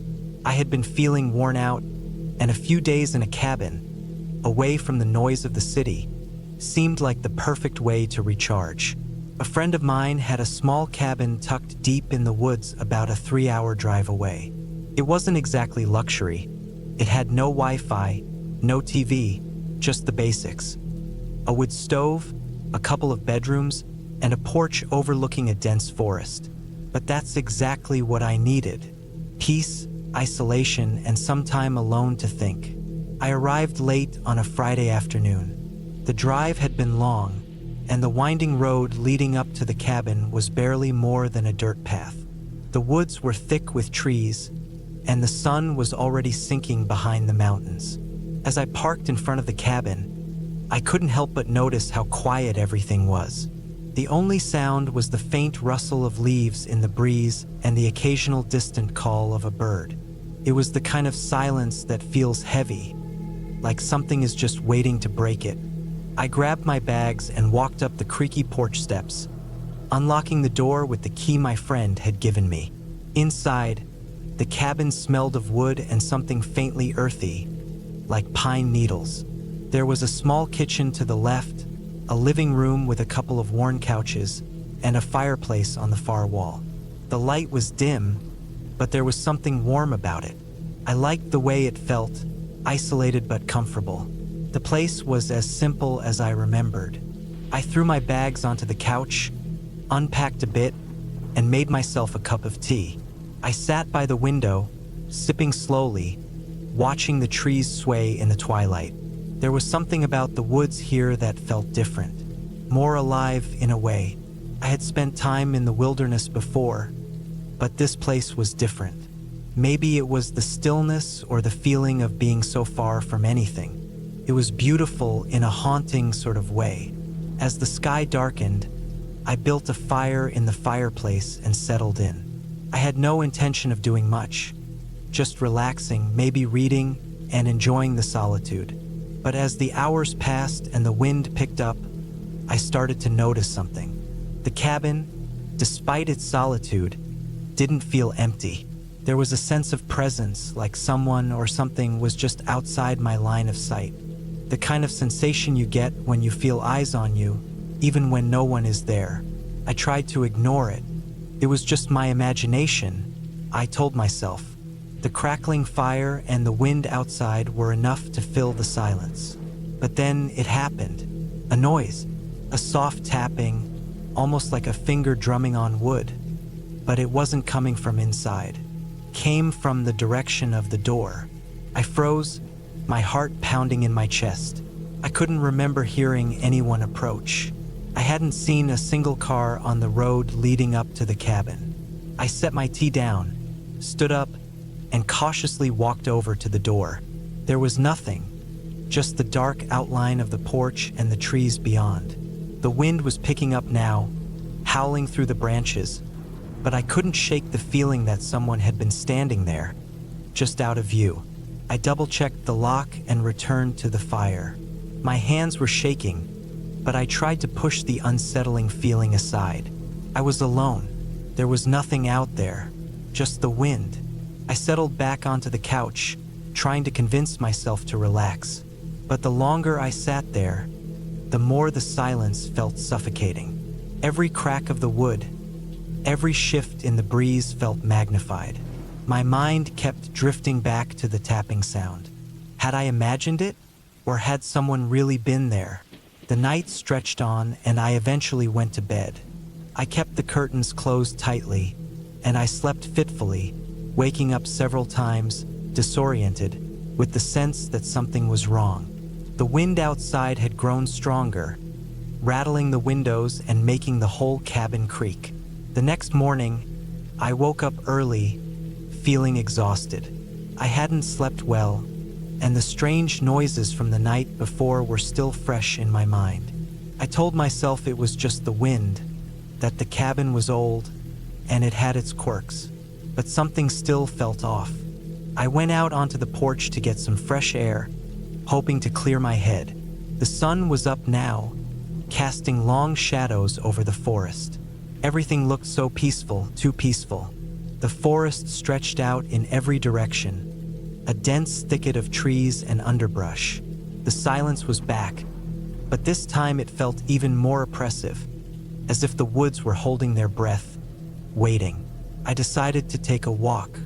Maybe the exercise would help shake the feeling of unease that had settled over me. I grabbed a jacket, put on my boots, and headed down a narrow trail that led into the woods. First, it was nice. The sun filtered through the trees, casting dappled light on the ground. I walked for about an hour, lost in the quiet beauty of the place. But then, as I was rounding a bend in the trail, I noticed something strange. Something out of place. A set of footprints. Fresh ones. They were larger than mine, deeper in the soft earth, and they led off the trail, disappearing into the underbrush. I stopped dead in my tracks. I was certain I hadn't seen anyone else on the trail when I left the cabin. The prints looked recent, maybe from the last few hours. They didn't seem to belong to any animal I recognized. I followed them instinctively, even though my gut was screaming at me to turn back. The trail grew more overgrown as I moved deeper into the woods, and the prints became harder to follow, but I kept going. My breath came in shallow bursts, and my pulse thudded in my ears. Every step felt heavier than the last. The trail eventually led me to a small clearing, and that's when I saw it. A broken-down shack, barely visible through the thick brush. It was made of old wood, its windows shattered, and its roof sagging under the weight of age. I felt my stomach drop. I didn't know why, but the sight of it unsettled me more than anything else I had encountered. There was no reason for a shack to be so far out here, in the middle of nowhere. I stepped closer, carefully, trying not to make any noise. My mind raced with questions. Who built this place? Who would live out here so far from the cabin, in the heart of the woods? I reached the door of the shack and hesitated. Something told me to turn back, but I couldn't. I had to know. I pushed the door open with a creak and stepped inside. The interior was dark, with the faint smell of mold and decay. The floor was covered in dust, and the walls were bare except for a few faded pictures and some old shelves. But what caught my eye were the marks on the floor, scattered, faint, almost like scratches. Took me a moment to realize what I was looking at. They were recent, too recent. Suddenly, the air felt thick, suffocating. My pulse raced, and I quickly turned to leave. That's when I heard it, a faint whisper, like someone was breathing behind me. I spun around, heart in my throat. But there was nothing there. I didn't wait to investigate further. I bolted out of the shack, my breath ragged, and didn't stop running until I reached the cabin. By the time I got back, it was late afternoon. My mind was a blur, spinning with confusion and dread. Had I imagined the whole thing? The shack, the footprints, the whisper? It all felt like a dream or a nightmare. I locked the door and closed all the windows, not daring to go outside again. I sat by the fire, staring into the flames, trying to calm myself down. The shadows outside seemed to press against the cabin walls, and the silence was oppressive. It felt like the woods themselves were watching, waiting for something.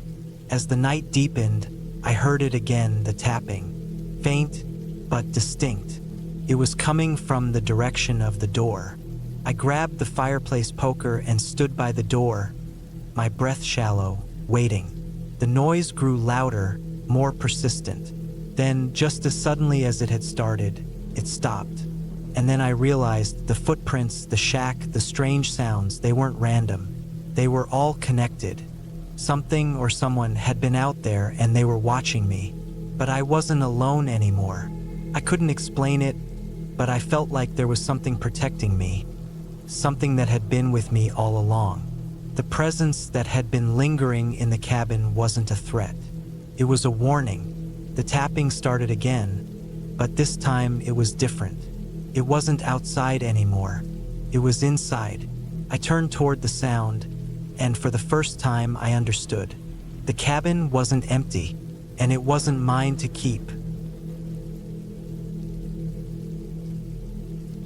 I'd always heard the cabin in the woods was a place for people who wanted to escape everything.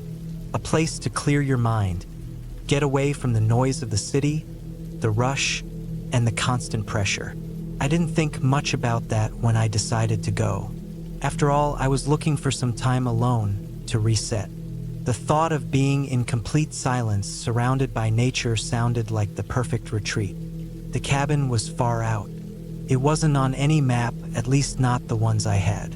A long, unmarked road twisted up the mountainside, through thick trees, and around sharp bends that felt like they would send me off the edge of the world. I had rented the place online, and the listing said it would take a few hours to get there. I remember thinking that sounded like a bit much, but I wasn't going to turn back. I arrived just as the sky was dimming. The cabin was an old, weathered building, tucked away behind a large patch of trees. It looked exactly like the kind of place you'd imagine in a horror movie, but there was something oddly comforting about it. The walls were covered in dark, peeling wood that seemed to match the deep colors of the surrounding forest. There were no other houses around for miles, just towering trees, their limbs swaying in the wind. Inside, the place smelled of dust and pine. A large stone fireplace dominated the living room, and the furniture, while old, was surprisingly well kept.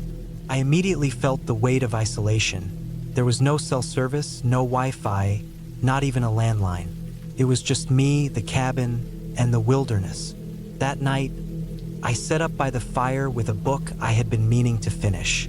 The crackling flames filled the silence, and the air was crisp but not uncomfortable. Every now and then, I'd hear the distant sound of a twig snapping outside or a branch brushing against the side of the cabin. I thought nothing of it.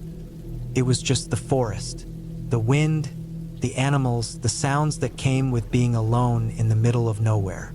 But as the night wore on, I noticed something strange. Every time I thought I heard a noise from outside, I'd go to the window to look, but there would be nothing. No movement, no signs of life, just the still, dark woods stretching out into the unknown. The following morning, I woke up early, the air outside already cool and fresh. I stepped out onto the porch, stretching my legs and taking in the view. The woods seemed even quieter than the night before, a stillness that settled deep in my chest. I was still the only person around as far as I could tell. The nearest town was miles away, and there was no sign of anyone else anywhere nearby. But as I looked around the trees, I couldn't shake the feeling that something was watching me. I shrugged it off as nerves. I was just here to relax, after all. So, I took a walk down the narrow dirt path that led from the cabin. The sun was still low in the sky, and the forest was a deep shade of green, the shadows of the trees stretching long across the ground. Birds chirped in the distance, and the wind rustled the leaves above me. But there was something else, a low, almost imperceptible sound that I couldn't place. It wasn't the usual forest noises. It was more like a soft shuffle, like someone or something was moving just beyond the trees. I stopped and listened, but the sound stopped too. I shook my head, telling myself I was imagining things. Maybe it was an animal, maybe a deer or a bear. I had heard of them in these woods, but there was no denying the unease creeping into my mind. By the time the afternoon came, the unsettling feeling hadn't gone away. In fact, it only seemed to grow stronger. When I went back to the cabin, I double-checked the locks on all the windows and doors, even though I didn't think anyone would be around for miles. But something felt wrong. There was no sign of life out there, but I couldn't shake the feeling that I wasn't alone. That evening, I heard the sound again. It started as a faint rustling, like branches moving in the wind, but it was different, too deliberate. Then, a low thud, like something heavy dropping.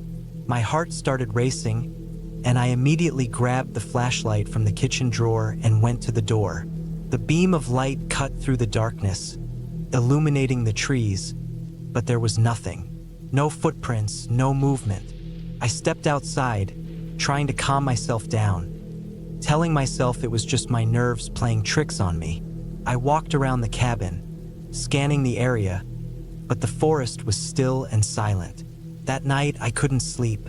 Every creak of the cabin, every shift of the floorboards, made my skin crawl. I lay in bed, wide awake, listening. The wind had picked up, and the trees groaned outside, but there was something else, something I couldn't quite place. The next morning, I didn't feel any better. If anything, the dread had grown. I spent most of the day inside, avoiding the outside world, but as the sun began to set, I decided to go back out for a walk. I told myself I had to face whatever this was, to prove I wasn't scared. As I walked down the path again, something caught my eye, a small, weathered object half buried in the dirt by the side of the trail. I bent down to look closer. It was a broken piece of wood, but what made it strange was the carving. It looked like a symbol, a twisted, angular shape, like a crude representation of an eye. I froze. The feeling that had been gnawing at me for days now surged. I stood up quickly, glancing around. The forest was eerily quiet. There was no breeze, no animals, just silence. I walked faster, the uneasy feeling now overtaking my thoughts. My breath came quicker, and I could feel the hairs on the back of my neck standing up. As I turned to head back to the cabin, I heard the shuffling sound again, this time closer, much closer. I broke into a run. I don't know how long I ran, or what pushed me to move so fast, but by the time I reached the cabin, I was breathless and panicked. My heart pounded in my chest. I slammed the door shut behind me and locked it, rushing to the windows and pulling the curtains tight. I wasn't going out again. The rest of the night was a blur. I spent hours pacing, checking the locks, peering out the windows, but there was nothing, no sign of anyone. The darkness outside seemed to swallow the cabin whole. The next morning, I packed my things. I wasn't going to stay another night. The woods felt too oppressive, too suffocating. The odd symbol, the sounds, the constant feeling of being watched, they had gotten to me. I couldn't shake the terror that had set in. As I started to drive away, I glanced back at the cabin in my rearview mirror. It sat there, still and empty, but for some reason, I couldn't help but feel like I had left something behind. Something that was waiting, watching, hidden in the shadows. It was supposed to be a weekend getaway. Just me, a cabin, and a few days of peace away from everything. I hadn't expected to feel anything other than relief when I saw the small, secluded cabin nestled against the edge of the woods. It wasn't much, rustic, with weathered wood and a little porch that had a few mismatched chairs. But it was all I needed. It wasn't far from a town, just a few miles down a dirt road. I had been looking forward to this time alone. Work had been overwhelming, and I needed space to breathe. I pulled up the gravel driveway, the tires crunching under the weight of the car as I parked near the porch. It was quiet, too quiet. No one was around. No cars, no people, just the sound of the wind rustling through the trees. I got out, grabbed my bags from the back seat, and headed inside. The door creaked as I pushed it open. It wasn't locked. The interior was small, dimly lit by the light coming through the dusty windows. The wooden floors were creaky and uneven underfoot. A stone fireplace sat in the far corner, with a couple of old chairs scattered in front. There was a small kitchen area to the left, a table with 2 chairs, and a narrow hallway leading to the bedroom. The place smelled old, like pine wood and something musty, almost like it hadn't been lived in for years. I dropped my bags onto the couch, walked around the place for a few minutes, and found everything in good condition despite the age. The windows weren't cracked, the furniture was solid, and the bedding on the bed seemed clean enough. I decided to take a walk to get a feel for the area. The woods around the cabin looked dense, the trees tall and thick. There were no trails, nothing marked to tell me where I should or shouldn't go. But I didn't mind. I walked around the cabin first, then decided to head down the small path that seemed to cut through the trees toward a small creek. The air was thick with the scent of pine, the earth damp beneath my boots. I followed the sound of running water, the creek louder now as I moved closer. The trees thinned a little, and there was an area where the water pooled into a small, clear pond. It looked peaceful, almost untouched by time. I sat down on a rock by the edge of the water, staring at the reflections of the trees above. The silence around me was deep, almost too deep, like the whole place was holding its breath. It was then that I noticed something strange. There was something off about the edge of the pond.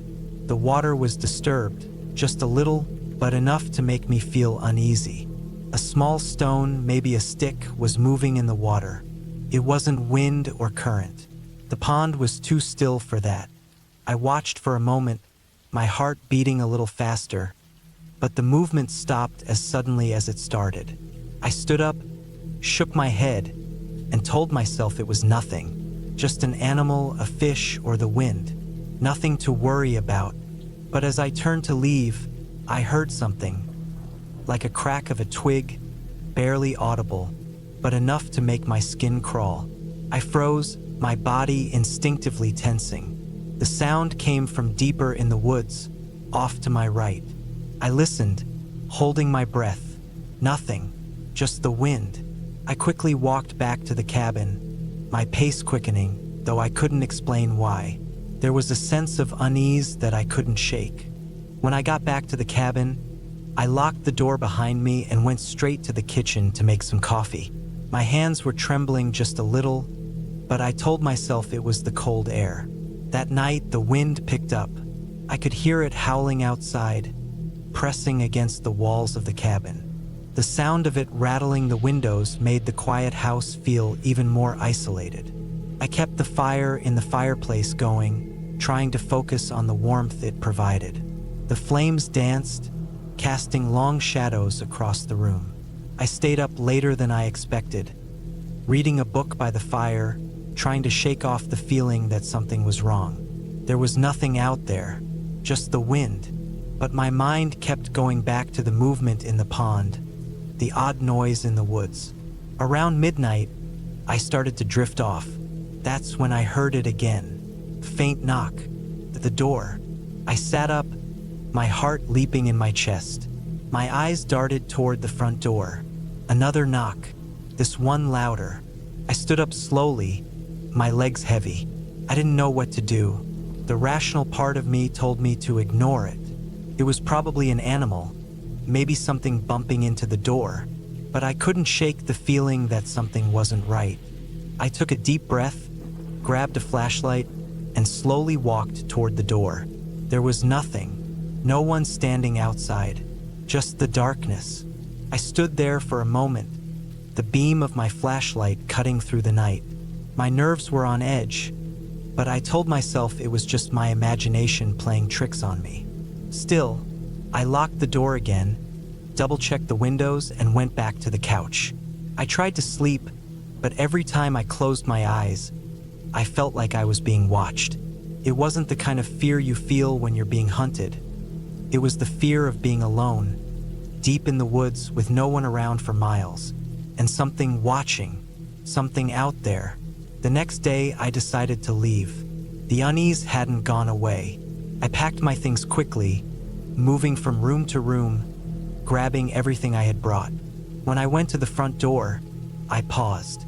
I hadn't heard any noises during the night, but something about the place still felt wrong.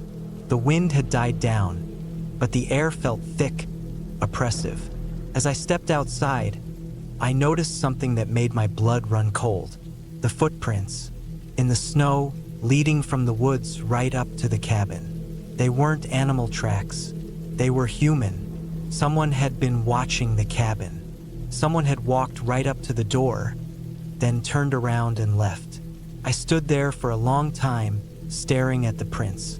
My mind raced, but no thoughts made sense. I didn't know who it was or what they wanted. And for the first time, I realized that I hadn't been alone in the woods the whole time. I didn't waste any more time. I grabbed my bags, got into my car, and drove away as fast as I could. The road felt longer on the way back, the silence heavier. Every turn, every shadow in the trees made my heart race. I kept glancing in the rearview mirror, expecting to see someone following. When I finally reached the town, I didn't stop at the gas station. I didn't stop at the small diner. I kept driving all the way home, as far from that cabin as I could get. I didn't tell anyone what happened. Couldn't. But to this day, I can't shake the feeling that I wasn't alone out there. Whoever was watching me, they were still out there, watching from the trees, waiting for the next person who was foolish enough to stay in that cabin. The woods had always felt strange to me, but today it was different. The wind had that biting chill, and the trees whispered in a way that made my skin crawl. I had come here to clear my head, to get away from the noise of everything back home. I didn't expect much more than a couple of hours of peace, but it had quickly turned into something else. The path I walked on was familiar, a small trail that wound its way through dense trees, but today the shadows seemed deeper, the air thicker. I knew I wasn't far from the small cabin where I'd spent weekends in the past, but something felt off. There was a silence that seemed unnatural. No birds, no rustling leaves, nothing but the sound of my boots crunching on the dirt and dry leaves. The farther I walked, the heavier the atmosphere became. The trees loomed like silent, watchful figures, their branches bare despite it being late autumn. A thick layer of fog had rolled in, making everything feel more enclosed, more suffocating. The chill in the air had deepened, and I found myself pulling my jacket tighter, trying to stave off the creeping cold that made my breath visible in the air. I kept moving even though I felt like I should turn back. There was a nagging feeling, like something wasn't right. I had been on this trail dozens of times, but today felt different. My gut churned as I pressed on, my feet growing heavier with every step. After what seemed like an hour or so, I reached a clearing. The trees around the edge of the open space were spaced further apart, and the ground was softer here, a mixture of moss and old leaves. I stopped to catch my breath, glancing around. The fog had thickened so much that it was hard to see more than a few feet in any direction. That's when I heard it. A snap, the unmistakable sound of a twig breaking, came from somewhere to my left. My heart rate spiked, and I froze, straining my ears for any more sound. The air seemed to hold its breath along with me. Nothing, not a rustle, not a whisper. I stood there for what felt like forever, trying to convince myself it was nothing. Maybe an animal, a deer, a rabbit, or even the wind playing tricks with the branches. But the longer I stood, the more uneasy I became. I started walking again, but this time I moved slower. My eyes darted between the trees, looking for movement, listening for the faintest sound. I wasn't sure why, but I couldn't shake the feeling that I wasn't alone. The fog thickened, so dense now that I could barely make out the shape of the trees around me. Each step felt like it was taking me further into an unknown place. My breath came faster, and the anxiety in my chest grew with every footstep. Another snap. I froze again, my heart pounding in my chest. This time I didn't wait. I didn't try to convince myself it was just the wind. I turned around and started running. The sound of my feet pounding the ground was the only thing I could hear now, louder than the wind or the trees. The fog was so thick I could barely see ahead of me, but I didn't care. I needed to get out of the woods. I needed to get back to the cabin, to where it was safe, to where I wasn't surrounded by shadows and that feeling of being watched. I ran and ran, not looking back, not daring to stop, but every time I tried to focus on my path, the trees seemed to move. The shadows felt like they were closing in. My breath came in ragged gasps, and my legs burned, but I couldn't stop.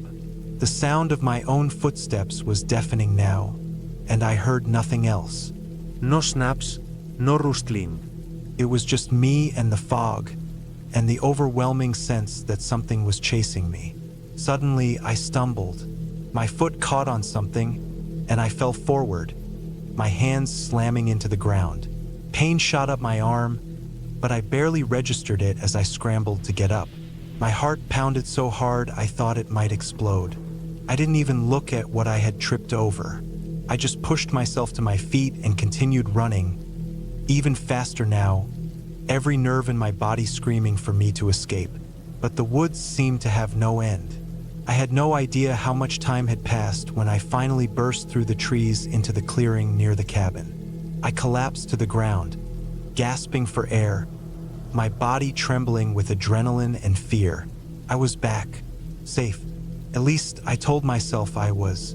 I didn't waste any time getting inside the cabin. I locked the door behind me, checked the windows, and sat down on the couch, my body still shaking.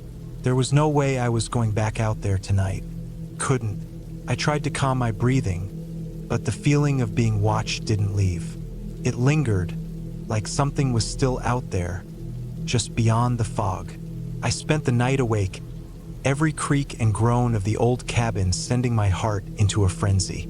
I checked the door, the windows, and even the locks, but no matter what, I couldn't shake the feeling that something had followed me back. When morning finally came, the fog had lifted, and the world outside looked just like it always had. But I couldn't forget what I had felt. I couldn't forget the snapping branches, the heavy silence, the feeling of being hunted. I didn't return to those woods after that day. I was on the road for hours, just me and the hum of the engine. The last stretch was going to take me deeper into nowhere, or at least that's how it felt. My GPS lost signal about 30 minutes ago, which wasn't exactly reassuring, but I wasn't too worried. I'd been in tight spots before, mostly small towns with cracked roads and faded street signs, but I'd always made it out just fine. It was late afternoon, and the sun hung low in the sky, a weak orange glow stretching across the landscape. Nothing but empty fields, the occasional barn, and stretches of overgrown bushes on either side of the road.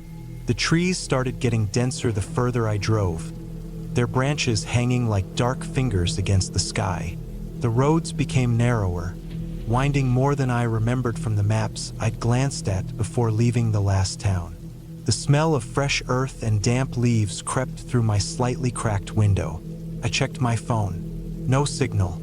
The thing is, I wasn't exactly lost, at least not yet. I had a destination, or I thought I did. There was a place called Jackson's Hollow, a small, forgotten town nestled in the middle of nowhere. I had never been there, but a job came up that needed me to go. Simple enough. I'd find the place, check out what they needed, and then head back to the city. That was the plan. The further I went, though, the more uneasy I felt. It wasn't the usual kind of unease. There was something off about this whole place, like the world was a little too quiet. Not the peaceful kind of quiet, but the kind where you start to feel like you're being watched, even when you're completely alone. The trees pressed in closer. The road barely felt like a road anymore.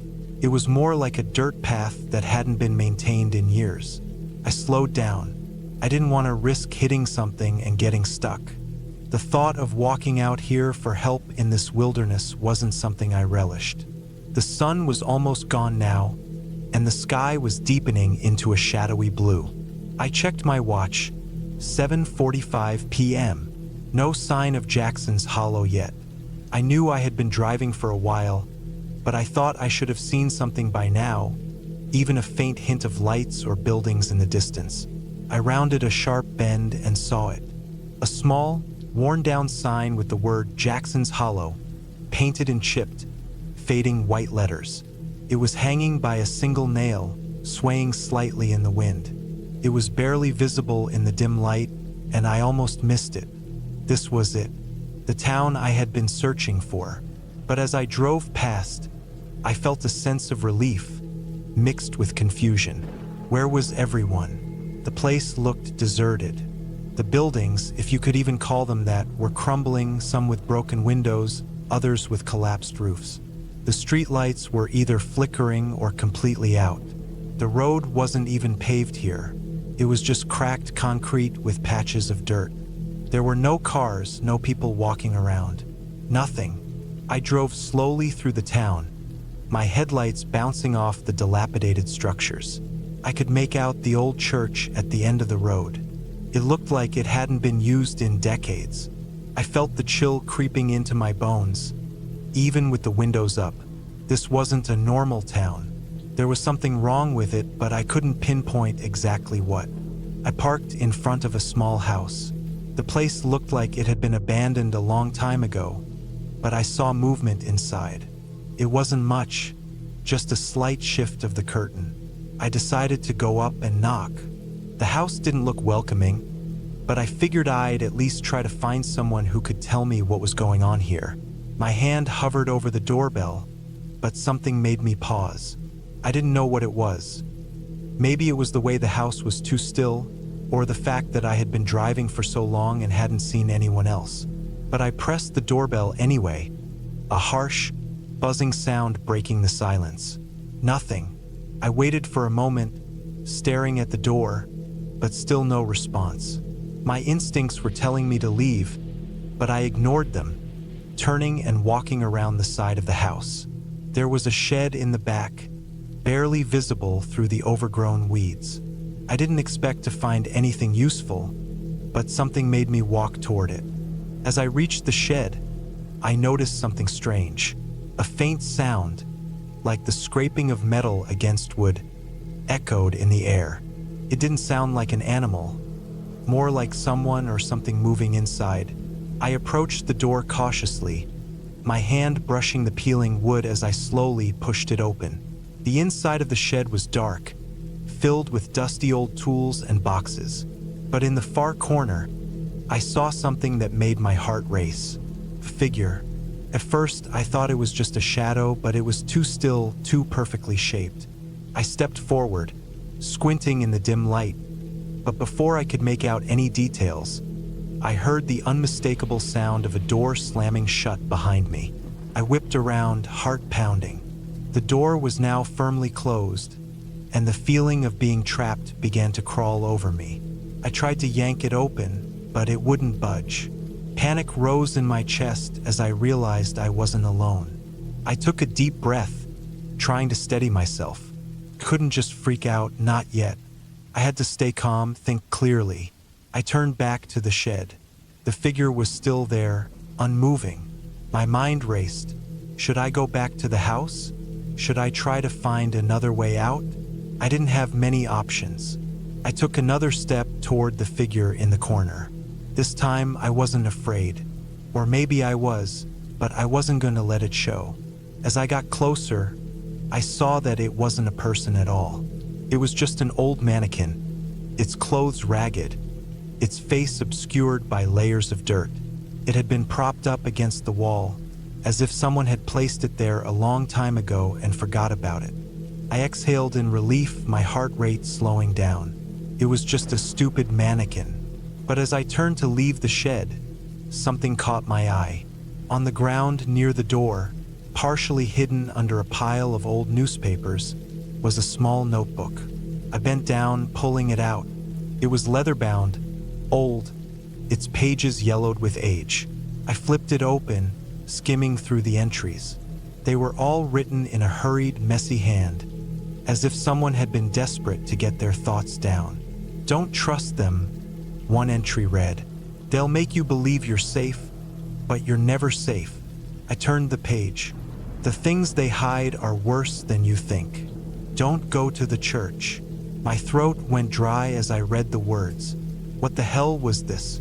Who wrote this? And why was it hidden here? Suddenly, I heard something again. The door. It was rattling now, like someone was on the other side, trying to get in. I stood frozen, the notebook still in my hands. It wasn't a person. This wasn't someone playing a prank. I could feel it in the pit of my stomach. Whatever was on the other side of that door was not human. With one final glance at the notebook, I tucked it into my jacket, bolted for the door, and shoved it open with all my strength. The moment I stepped outside, I saw it. Someone standing at the end of the yard, their silhouette barely visible in the fading light. I didn't think. I just ran. It started with a simple decision. A weekend away from everything. I needed to disconnect, get away from the noise of the city, and recharge. A cabin in the woods seemed like the perfect place. No cell service, no distractions, just me and the quiet. I found the cabin online. It was isolated, perched on the edge of a small forest, surrounded by towering trees. The pictures showed a rustic, wooden structure with a stone fireplace and a porch that overlooked a tiny lake. It looked peaceful, an idyllic retreat from the chaos of life. The cabin was advertised as being remote, which was exactly what I was looking for. I wanted to be alone, to breathe without the constant hum of the city. When I arrived, I was greeted by the stillness of the woods. There was no one in sight. The cabin, though old, seemed sturdy enough. The wood creaked underfoot as I stepped inside. A musty smell hung in the air, the kind that comes with a place that hasn't been touched in a while. But it was cozy in a way that felt real. It didn't have the polished look of a rented vacation home. It had character. The place was exactly as the photos promised, but there was something about it that made me uneasy. The silence was thick, oppressive, almost. I told myself it was just the isolation. After all, who wouldn't feel a little nervous in an unfamiliar place? Far from anyone? Still, I couldn't shake the feeling that something was off. I spent the first few hours unpacking, getting settled in. The cabin had a small kitchen with a gas stove, a living room with mismatched furniture, and a staircase that led to a loft bedroom. The walls were lined with old bookshelves, filled with a mix of dusty novels and strange trinkets. There was a large stone fireplace in the living room, and the sound of crackling would echo throughout the cabin whenever I fed it. The first night I was tired, so I went to bed early. The bed was small but comfortable, covered in an old quilt. I lay there, listening to the occasional creak of the cabin settling, the rustling of leaves outside. It was peaceful, but not the kind of peaceful I was used to. It was unsettling, like the calm before a storm. I woke up in the middle of the night, a feeling of dread creeping over me. The silence was suffocating, as though the world had simply stopped. I couldn't hear anything. No wind, no animals, no night sounds. Just an unnatural quiet. I tried to dismiss it as my imagination, but something inside me told me to stay alert. The next morning, I went outside for a walk. The sun was shining, casting long shadows through the trees. The forest around the cabin was dense, with thick trunks and tangled undergrowth. It felt like I was the only person for miles. I wandered for a while, trying to shake the unease I felt, but it only seemed to grow stronger the further I walked. As I passed a large tree, something caught my eye, a small clearing in the woods. At the center of it, there was an old wooden structure, half hidden by vines and overgrown bushes. It looked like a shed, but it was in bad shape. The wood was rotting, the door hanging loosely on its hinges. Curiosity got the better of me, and I walked over to investigate. The moment I stepped inside, the air grew colder. It wasn't just the temperature, it felt wrong. The inside of the shed was filled with old, decaying tools, rusty chains, and broken furniture. But what stood out the most was a large wooden chest in the corner. It was old, weathered, with strange markings carved into the surface. I approached it cautiously, my heart pounding in my chest. I couldn't help myself. I reached out and lifted the lid. Inside, there was nothing but dust and cobwebs. But beneath the dust, something caught my attention. A small, tattered book. I picked it up, brushing the dirt off the cover. It looked ancient, the pages yellowed with age. There was no title, just a symbol. A strange, swirling shape that seemed to move when I looked at it. I opened the book, flipping through the pages. The handwriting was messy, as though written in a hurry. There were drawings, too, disturbing images of people and animals twisted in unnatural positions. Some of the pages were torn, but enough was still legible to make my stomach churn. It wasn't just a journal. It was something more, something darker. I slammed the book shut, my hands shaking. I didn't know why, but I felt like I had to leave. I dropped the book back into the chest and hurried out of the shed, my pulse racing. As I walked back to the cabin, the weight of the book seemed to follow me. The rest of the day passed uneventfully. I tried to shake the feeling of dread, but it lingered. When night fell, I made sure to lock all the doors and windows. I didn't know why, but I couldn't shake the feeling that I wasn't alone. The silence of the forest seemed to press in on me, suffocating. I went to bed early again, but sleep didn't come easy. Every creak of the cabin, every rustle outside, had me on edge. At some point during the night, I woke up with the distinct feeling that someone, or something, was watching me. I lay still, listening. There was a faint sound outside, a soft scraping, like something dragging along the ground. I forced myself to get out of bed. My feet hit the cold wooden floor with a thud as I crept to the window. The moonlight filtered through the trees, casting long shadows. There was nothing there, but the sensation of being watched didn't go away. I couldn't ignore it anymore. I grabbed the book from the shed, determined to find out what it was all about. I read more of the journal, and the further I went, the more I realized that something wasn't right. The person who had written it described strange occurrences, people going missing, animals behaving strangely, and the gradual descent into madness. Then there was the ritual. I didn't believe in such things, but the book described in great detail how to perform a ritual to gain knowledge, to see what others cannot see. The instructions were simple, but the more I read, the more I felt an overwhelming urge to do it, to complete it. I closed the book, my hands trembling. I had to know what it meant. I went outside to the shed again, my nerves on edge. The air felt different now, thick, heavy, like something was pressing down on me. I stood in front of the chest, staring at it for a moment. It seemed to call to me, beckoning me closer. I opened it once more, my heart pounding in my chest. The book was still there, waiting for me.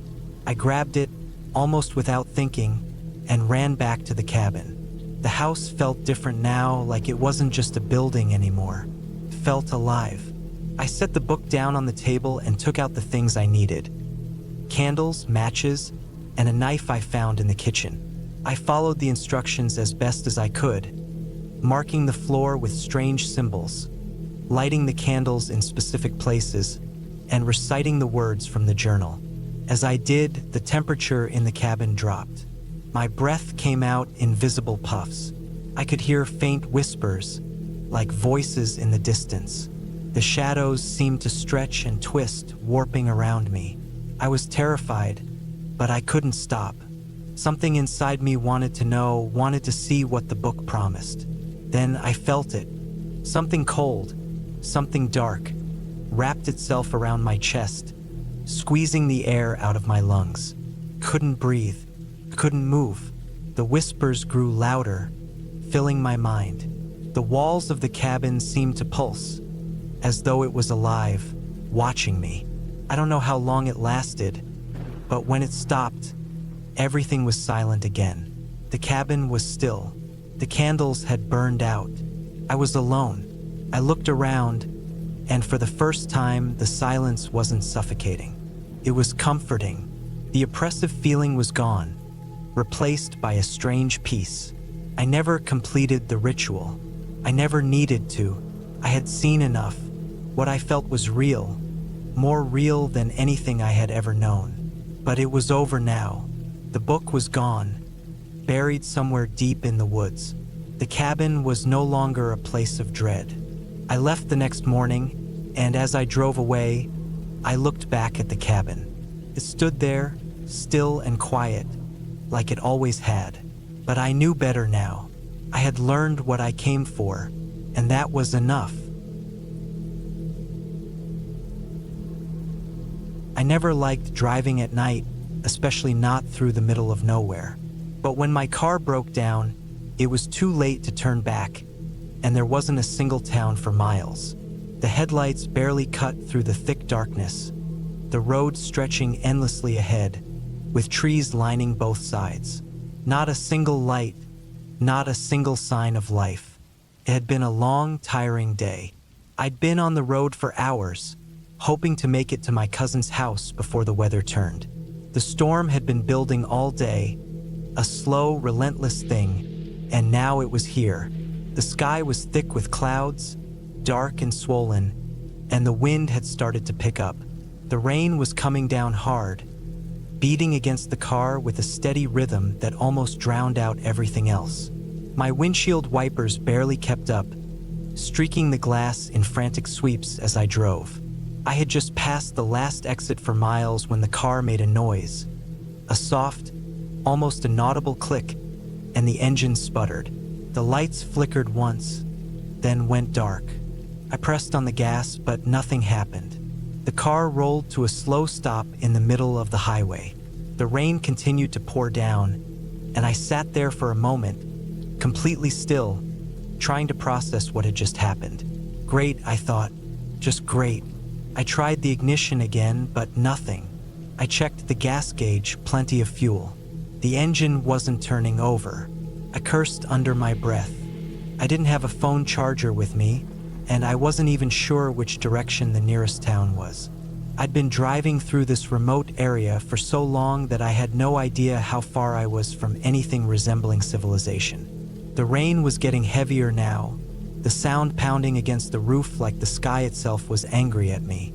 I turned on the hazard lights, hoping someone would come by, though I knew it was unlikely. This stretch of road was almost deserted. I wasn't even sure if there were any gas stations or rest stops nearby. There wasn't even a shoulder to pull off onto, just a narrow, two-lane highway cutting through a dense forest on both sides. I glanced around, seeing nothing but trees, dark and unmoving. The road felt like it was swallowing me whole, the isolation pressing in. I had no choice but to get out of the car. I grabbed my jacket, a thick fleece one that I always kept in the back seat for just such emergencies, and stepped out into the rain. The cold hit me immediately, and the rain soaked through my jacket in no time. The wind bit at my face, and I squinted into the storm, trying to see if I could make out anything in the distance. There was nothing, just blackness and rain. I popped the hood and stepped around to the front of the car, hoping to see something obvious that might explain the breakdown. There was nothing that seemed out of place, though. The engine looked fine, no smoke, no strange smells. I fiddled with a few things, trying to remember what I'd read about car troubles in the past. Nothing worked. I didn't want to stand out here in the rain for too long, so I got back in the car, slamming the door behind me to shut out the storm.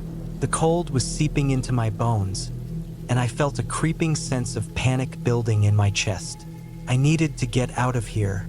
I needed to find help, but there was no cell service, no signs of life. Just trees, darkness, and the never-ending rain. The sound of the rain hitting the roof grew louder, almost deafening, but I didn't dare get out again. My mind kept running in circles, thinking about the worst-case scenarios, wild animals, bandits, something worse. But I couldn't shake the feeling that there was something wrong about this place, something more than just the isolation and storm. I stared at the empty road ahead, waiting for anything to happen. Minutes dragged by, and the storm didn't let up. The car seemed to groan under the weight of the rain. It was all so silent, except for the sound of the rain and the occasional crack of thunder in the distance. Then, as if out of nowhere, I thought I heard something, a rustling in the trees off to the side of the road. I froze, listening. At first, I dismissed it as the wind, but the sound came again, louder this time. I stared into the blackness, trying to make sense of it. It didn't sound like an animal. No, this was different. Something was moving out there, something that wasn't supposed to be.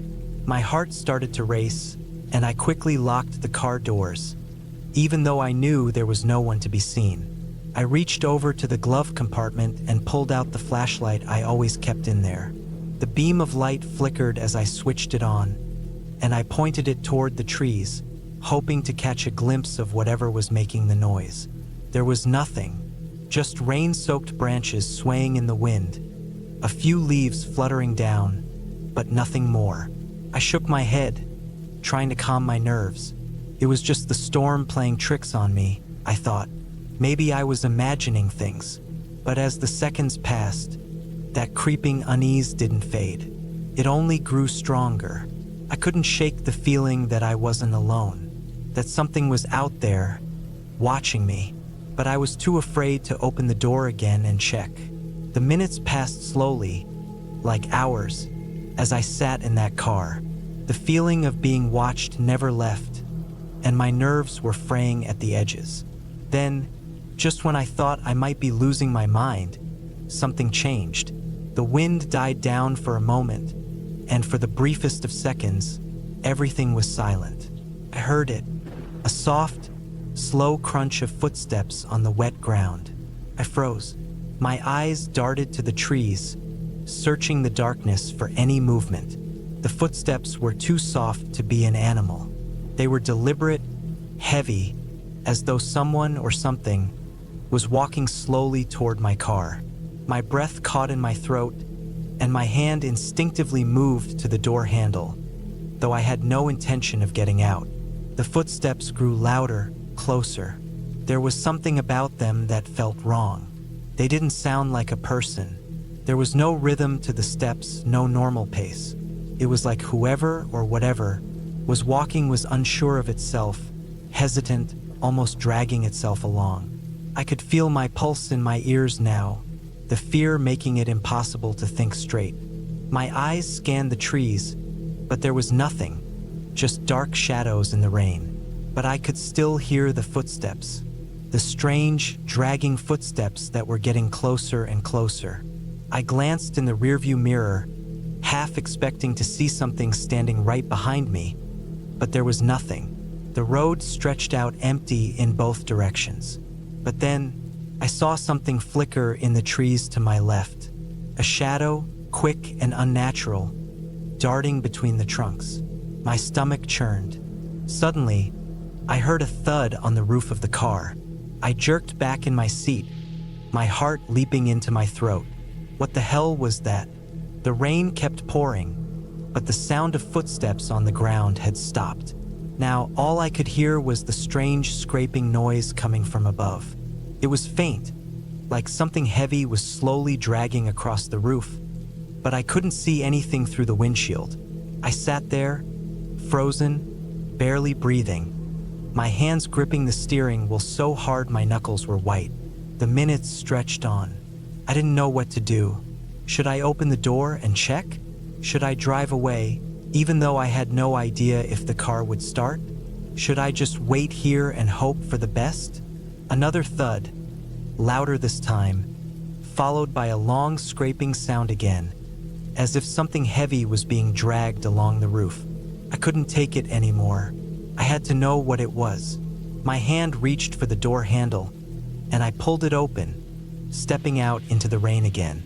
I shone the flashlight upward, pointing it at the car's roof, but there was nothing there, just the slick, dark surface of the car, glistening under the beam. Then, from the corner of my eye, I saw movement, a figure low to the ground, crouching in the trees at the edge of the road. My stomach dropped. It wasn't a person. It wasn't anything human. It was tall, unnaturally thin, with limbs that were too long, too twisted.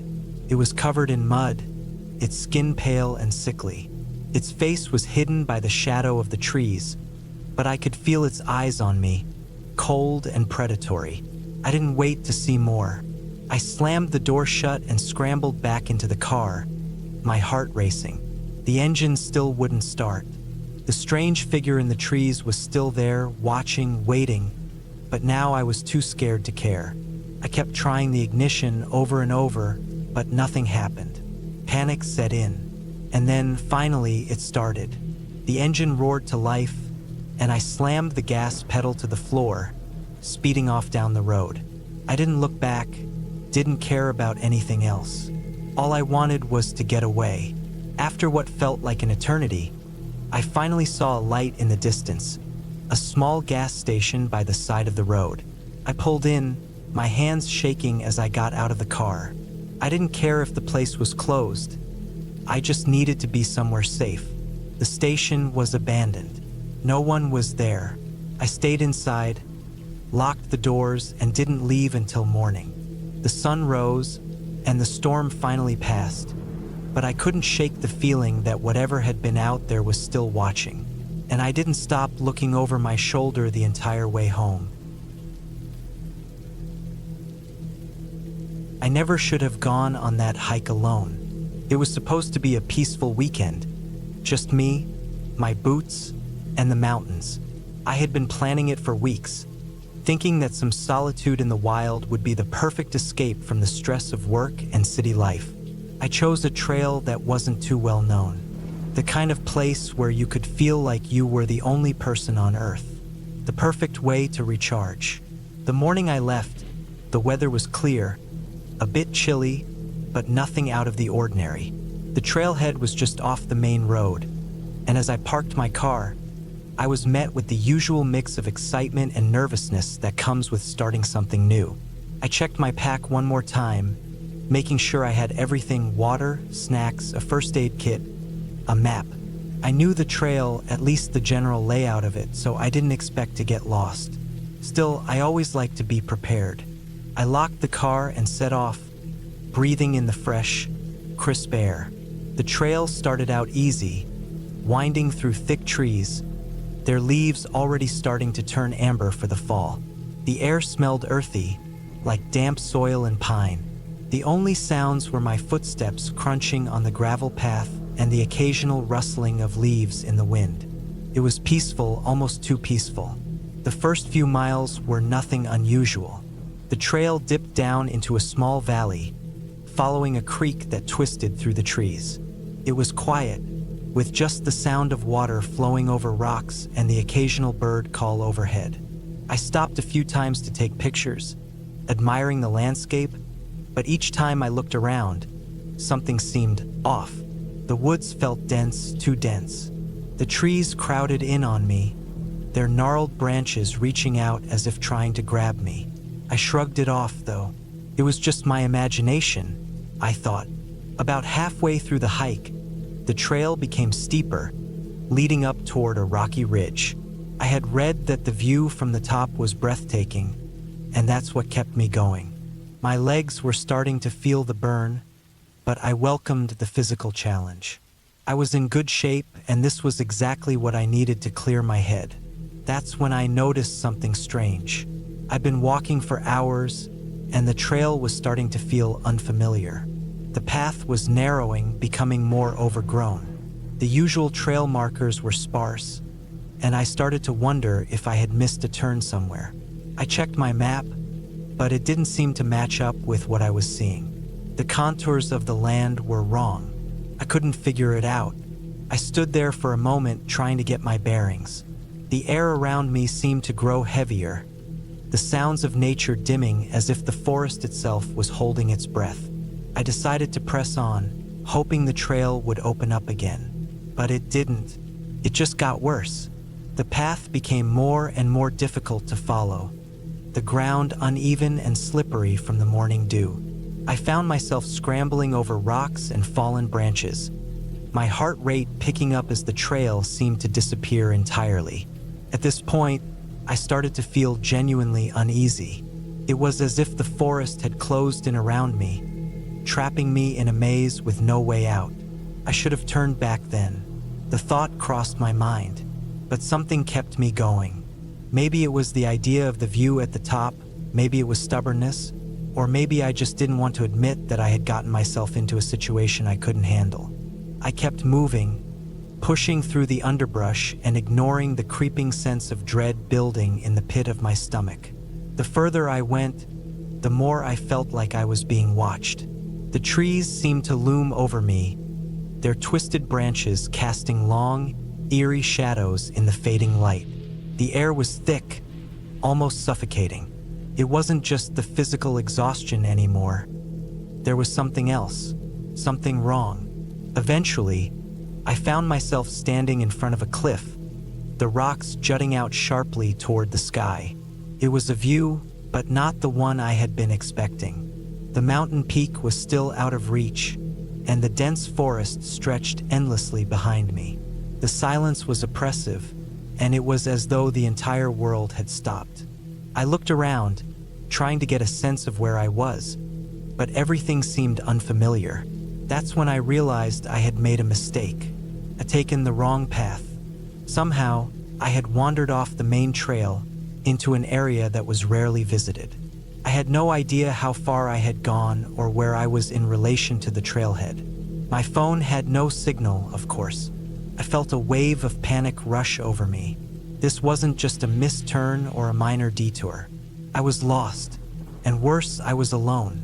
The sun was starting to dip below the horizon, casting everything in a cold, golden light. The woods felt different in the fading light, darker, more threatening. I knew I had to get out of there before it got completely dark, but the thought of retracing my steps felt impossible. The trail was barely visible now, and with every step I took, the dense forest seemed to swallow me whole. I started moving again, hoping to find some sign of the trail or any recognizable landmarks. But the more I walked, the more disoriented I became. I tried to remember my surroundings, any distinctive features of the landscape that might help me find my way back, but everything looked the same. Trees, rocks, more trees. Nothing stood out. I began to feel the weight of panic rising in my chest. My heart was pounding in my ears. I couldn't keep moving like this. I needed to stop and think. I found a small clearing and sat down on a rock, trying to steady my breathing. I pulled out my map again, but it was useless. I couldn't make sense of it anymore. It was as if the landscape itself had shifted, become something I didn't recognize. As the light faded, the forest grew darker, the shadows lengthening. The temperature dropped rapidly, and the chill of the night air sank into my bones. I realized I had to make a decision. Stay put and hope someone would come looking for me, or keep moving and risk getting even more lost. I opted for the latter. It felt like my only option. I picked a direction and forced myself to walk. The darkness pressed in on me like a weight, and I stumbled over roots and rocks in the growing gloom. Every crack of a twig, every rustle in the bushes made me jump. I couldn't shake the feeling that I wasn't alone. It wasn't a ghost or some supernatural presence. It was just the primal instinct that tells you when you're being watched. Couldn't explain it, but I felt it deeply. And then, just when I thought I couldn't take another step, I saw it, a light. It was faint at first, just a small glow in the distance, but it was enough to give me hope. I hurried toward it, my legs burning, my breath shallow and fast. As I got closer, I realized it wasn't a campfire or someone else's flashlight. It was the last remnants of daylight, barely visible through a break in the trees. And just beyond that break, I saw the trail. A small sign, barely visible in the dim light, marked the turnoff to the main trail. I followed it without hesitation, my legs shaky but driven by the overwhelming need to get out of the woods.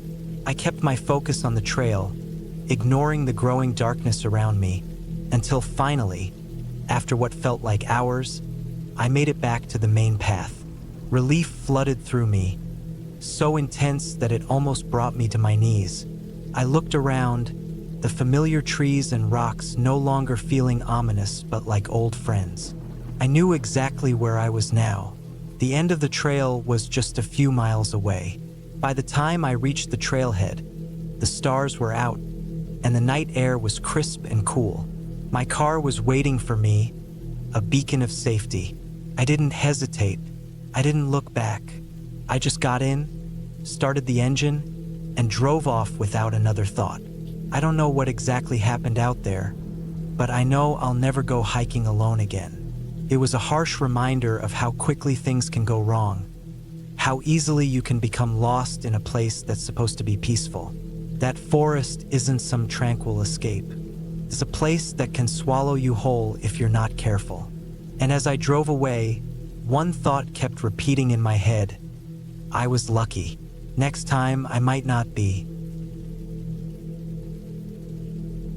I had always been someone who needed to escape into the wild, to get away from the noise of the world.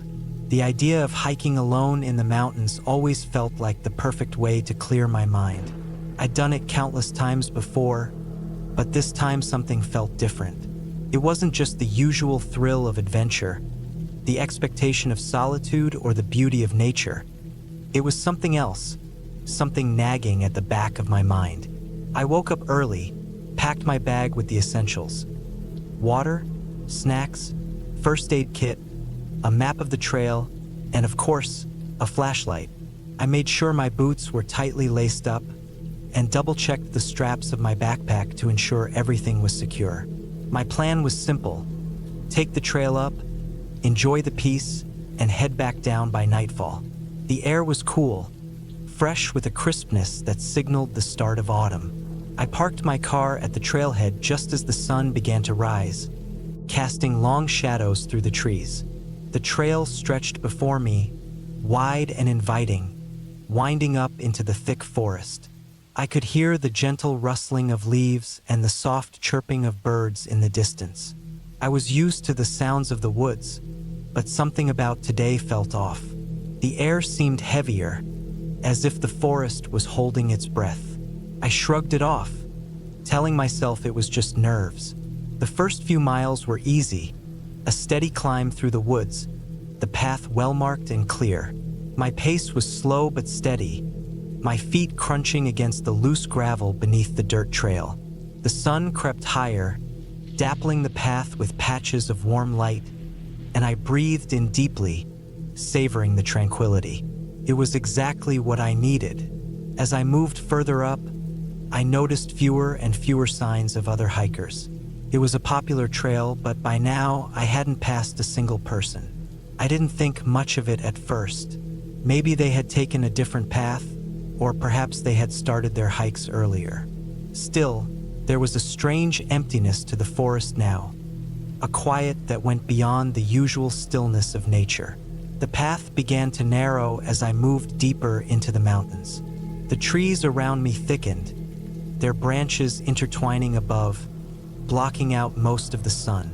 Shadows deepened, and the air grew cooler. I felt a shiver run down my spine, but I tried to dismiss it. I was alone in the woods, that was the point, right? To be alone with my thoughts, away from the noise and distractions of everyday life. I pushed on, my footsteps growing louder in the silence. I glanced down at my watch. It had been about 2 hours since I started. I was beginning to feel the weight of my pack, but I didn't want to turn back yet. The view from the top was said to be spectacular, and I was determined to see it for myself. I pressed forward. Around a bend, the trail suddenly grew steeper. I could see the first hints of the rocky outcrop that marked the last stretch of the hike. The trees thinned, and the ground beneath my feet became uneven. It was a difficult climb, but nothing I couldn't handle. I took it slow, placing each foot carefully as I ascended. The higher I climbed, the more unsettled I felt. There was a strange quiet in the air, an oppressive stillness that made my skin crawl. It wasn't just the lack of other hikers, it was something more. The sound of the wind, the chirping birds, the rustling leaves. It all seemed muffled, like I was in a vacuum. I paused for a moment to catch my breath, taking in the view. The valley below stretched out, a patchwork of greens and browns, the distant peaks just barely visible through the haze. It was beautiful, but something about the scene didn't feel right.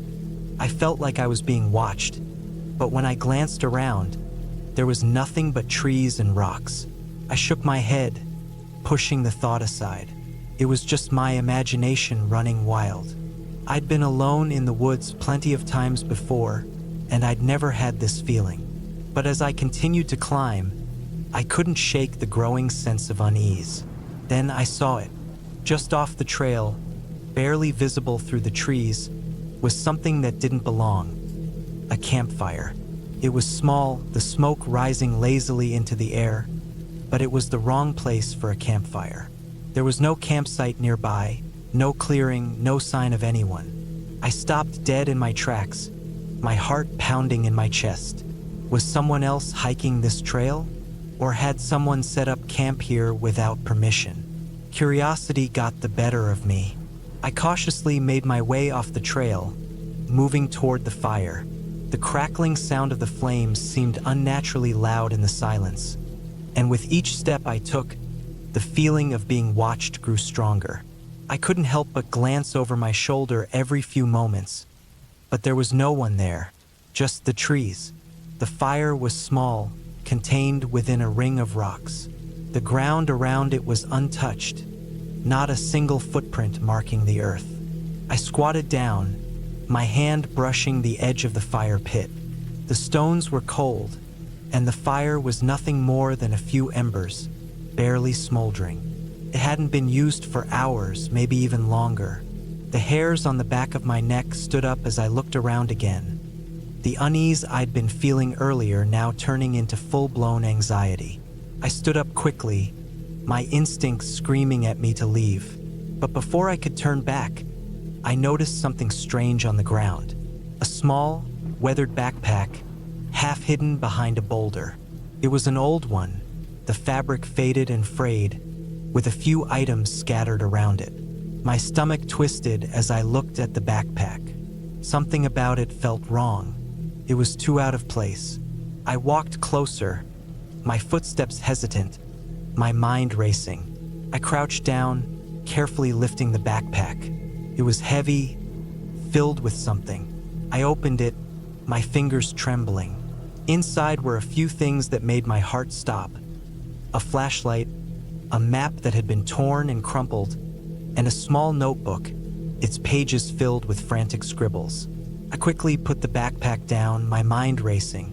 Someone had been here recently. Someone had left in a hurry, or maybe they'd never intended to come back. But where were they now? Why had they left all this behind? Suddenly, the wind picked up, rustling through the trees, and I heard a distant sound, like footsteps. I froze, my heart pounding in my chest. The forest was eerily quiet, and the noise seemed out of place. I stood there for a few moments, straining to hear more, but all I could hear was the wind. I looked around, my instincts screaming at me to leave. I turned on my heel and rushed back to the trail, my pace quickening as I tried to push away the mounting dread. My breath came in short, sharp gasps as I climbed higher, the uneasy feeling growing stronger with each step. The last stretch to the summit was grueling, but I finally made it. The view was stunning, just as promised. I could see the whole valley laid out before me, the sunlight breaking through the clouds in rays that bathed the mountains in a golden glow. But I didn't feel awe or peace. I felt nothing but relief. Relief that I had made it, and that I had put some distance between myself and whatever was lurking down the mountain. I sat on a rock at the top, taking in the view, but my mind kept returning to the campfire and the abandoned backpack. I knew I couldn't ignore what had happened. There was something wrong, something I couldn't explain. But for now, the only thing I could do was stay on the summit, breathe deeply, and wait until I had enough courage to head back down. As the sun began to set, I gathered my things, ready to make my way back. The way down was less challenging than the climb up, but it was still nerve-wracking. The same feeling of being watched crept up on me again, and I couldn't shake the sense that someone was following me. I kept glancing over my shoulder, but there was no one there. Just the trees, just the silence. When I finally reached the trailhead again, I felt a deep sense of relief. The car was just where I had left it, parked in the same spot. I tossed my backpack in the trunk, got in, and slammed the door shut. The moment I started the engine, the weight in my chest lifted. I drove home, my mind still reeling. I couldn't explain what had happened up there, but I knew one thing for sure. Whatever had been in the forest that day wasn't something I wanted to meet again.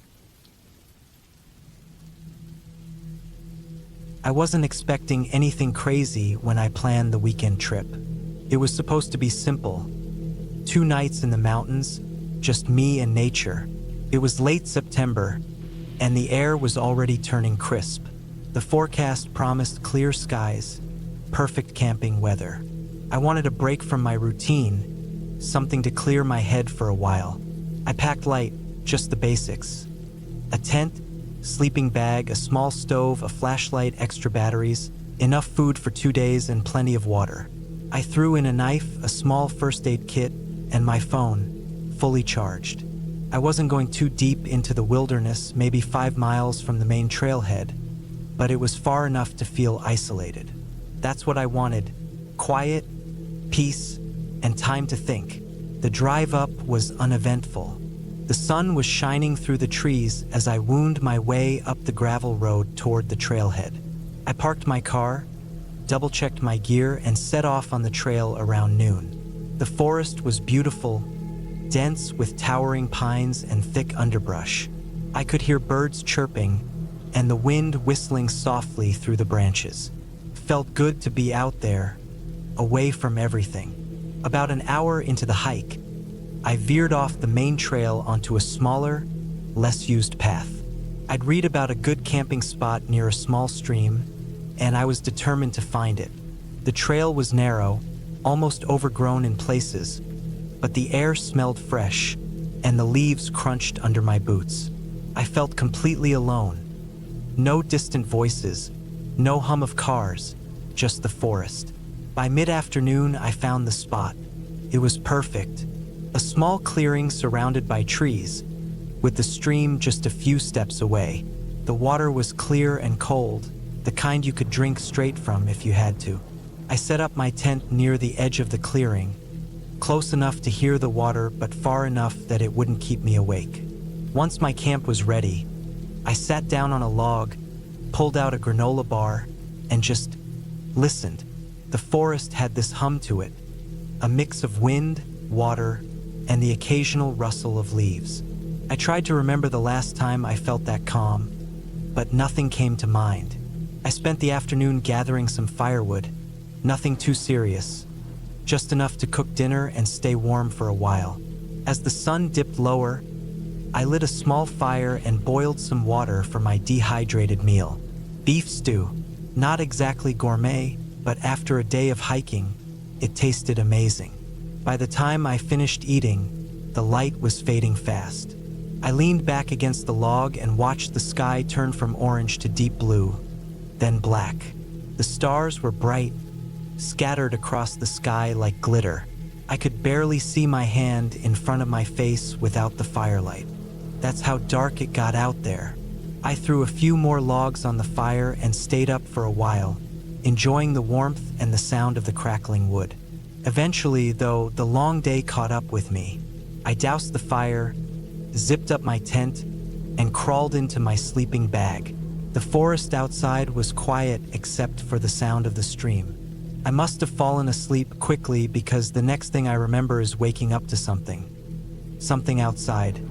First, I thought it was the wind. I lay there listening, half asleep, but the sound didn't stop. It was a steady crunch, like footsteps moving through the underbrush. Not fast, not hurried, just walking. I held my breath, straining to hear. My heart started to race, pounding in my chest. I told myself it was probably an animal, a deer, maybe a raccoon, but deep down I knew it wasn't. The steps were too heavy, too deliberate. I sat up slowly, trying not to make a sound. My flashlight was next to me, and I grabbed it with a shaky hand. I waited for a moment, listening. The footsteps stopped. I clicked the flashlight on and pointed it at the tent wall. Nothing, just the thin fabric glowing in the light. I took a deep breath and told myself to relax.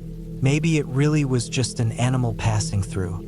But then the footsteps started again. Closer this time. I felt a chill run down my spine. I wasn't sure what to do. Yelling seemed like a bad idea. If it was an animal, it might scare it off, but if it wasn't, I unzipped the tent just enough to peek out. The moonlight lit up the clearing, casting long shadows across the ground. I swept the flashlight in a slow arc. The trees looked taller and darker in the dim light, their branches twisting like skeletal arms. Then I saw it, a figure standing at the edge of the clearing.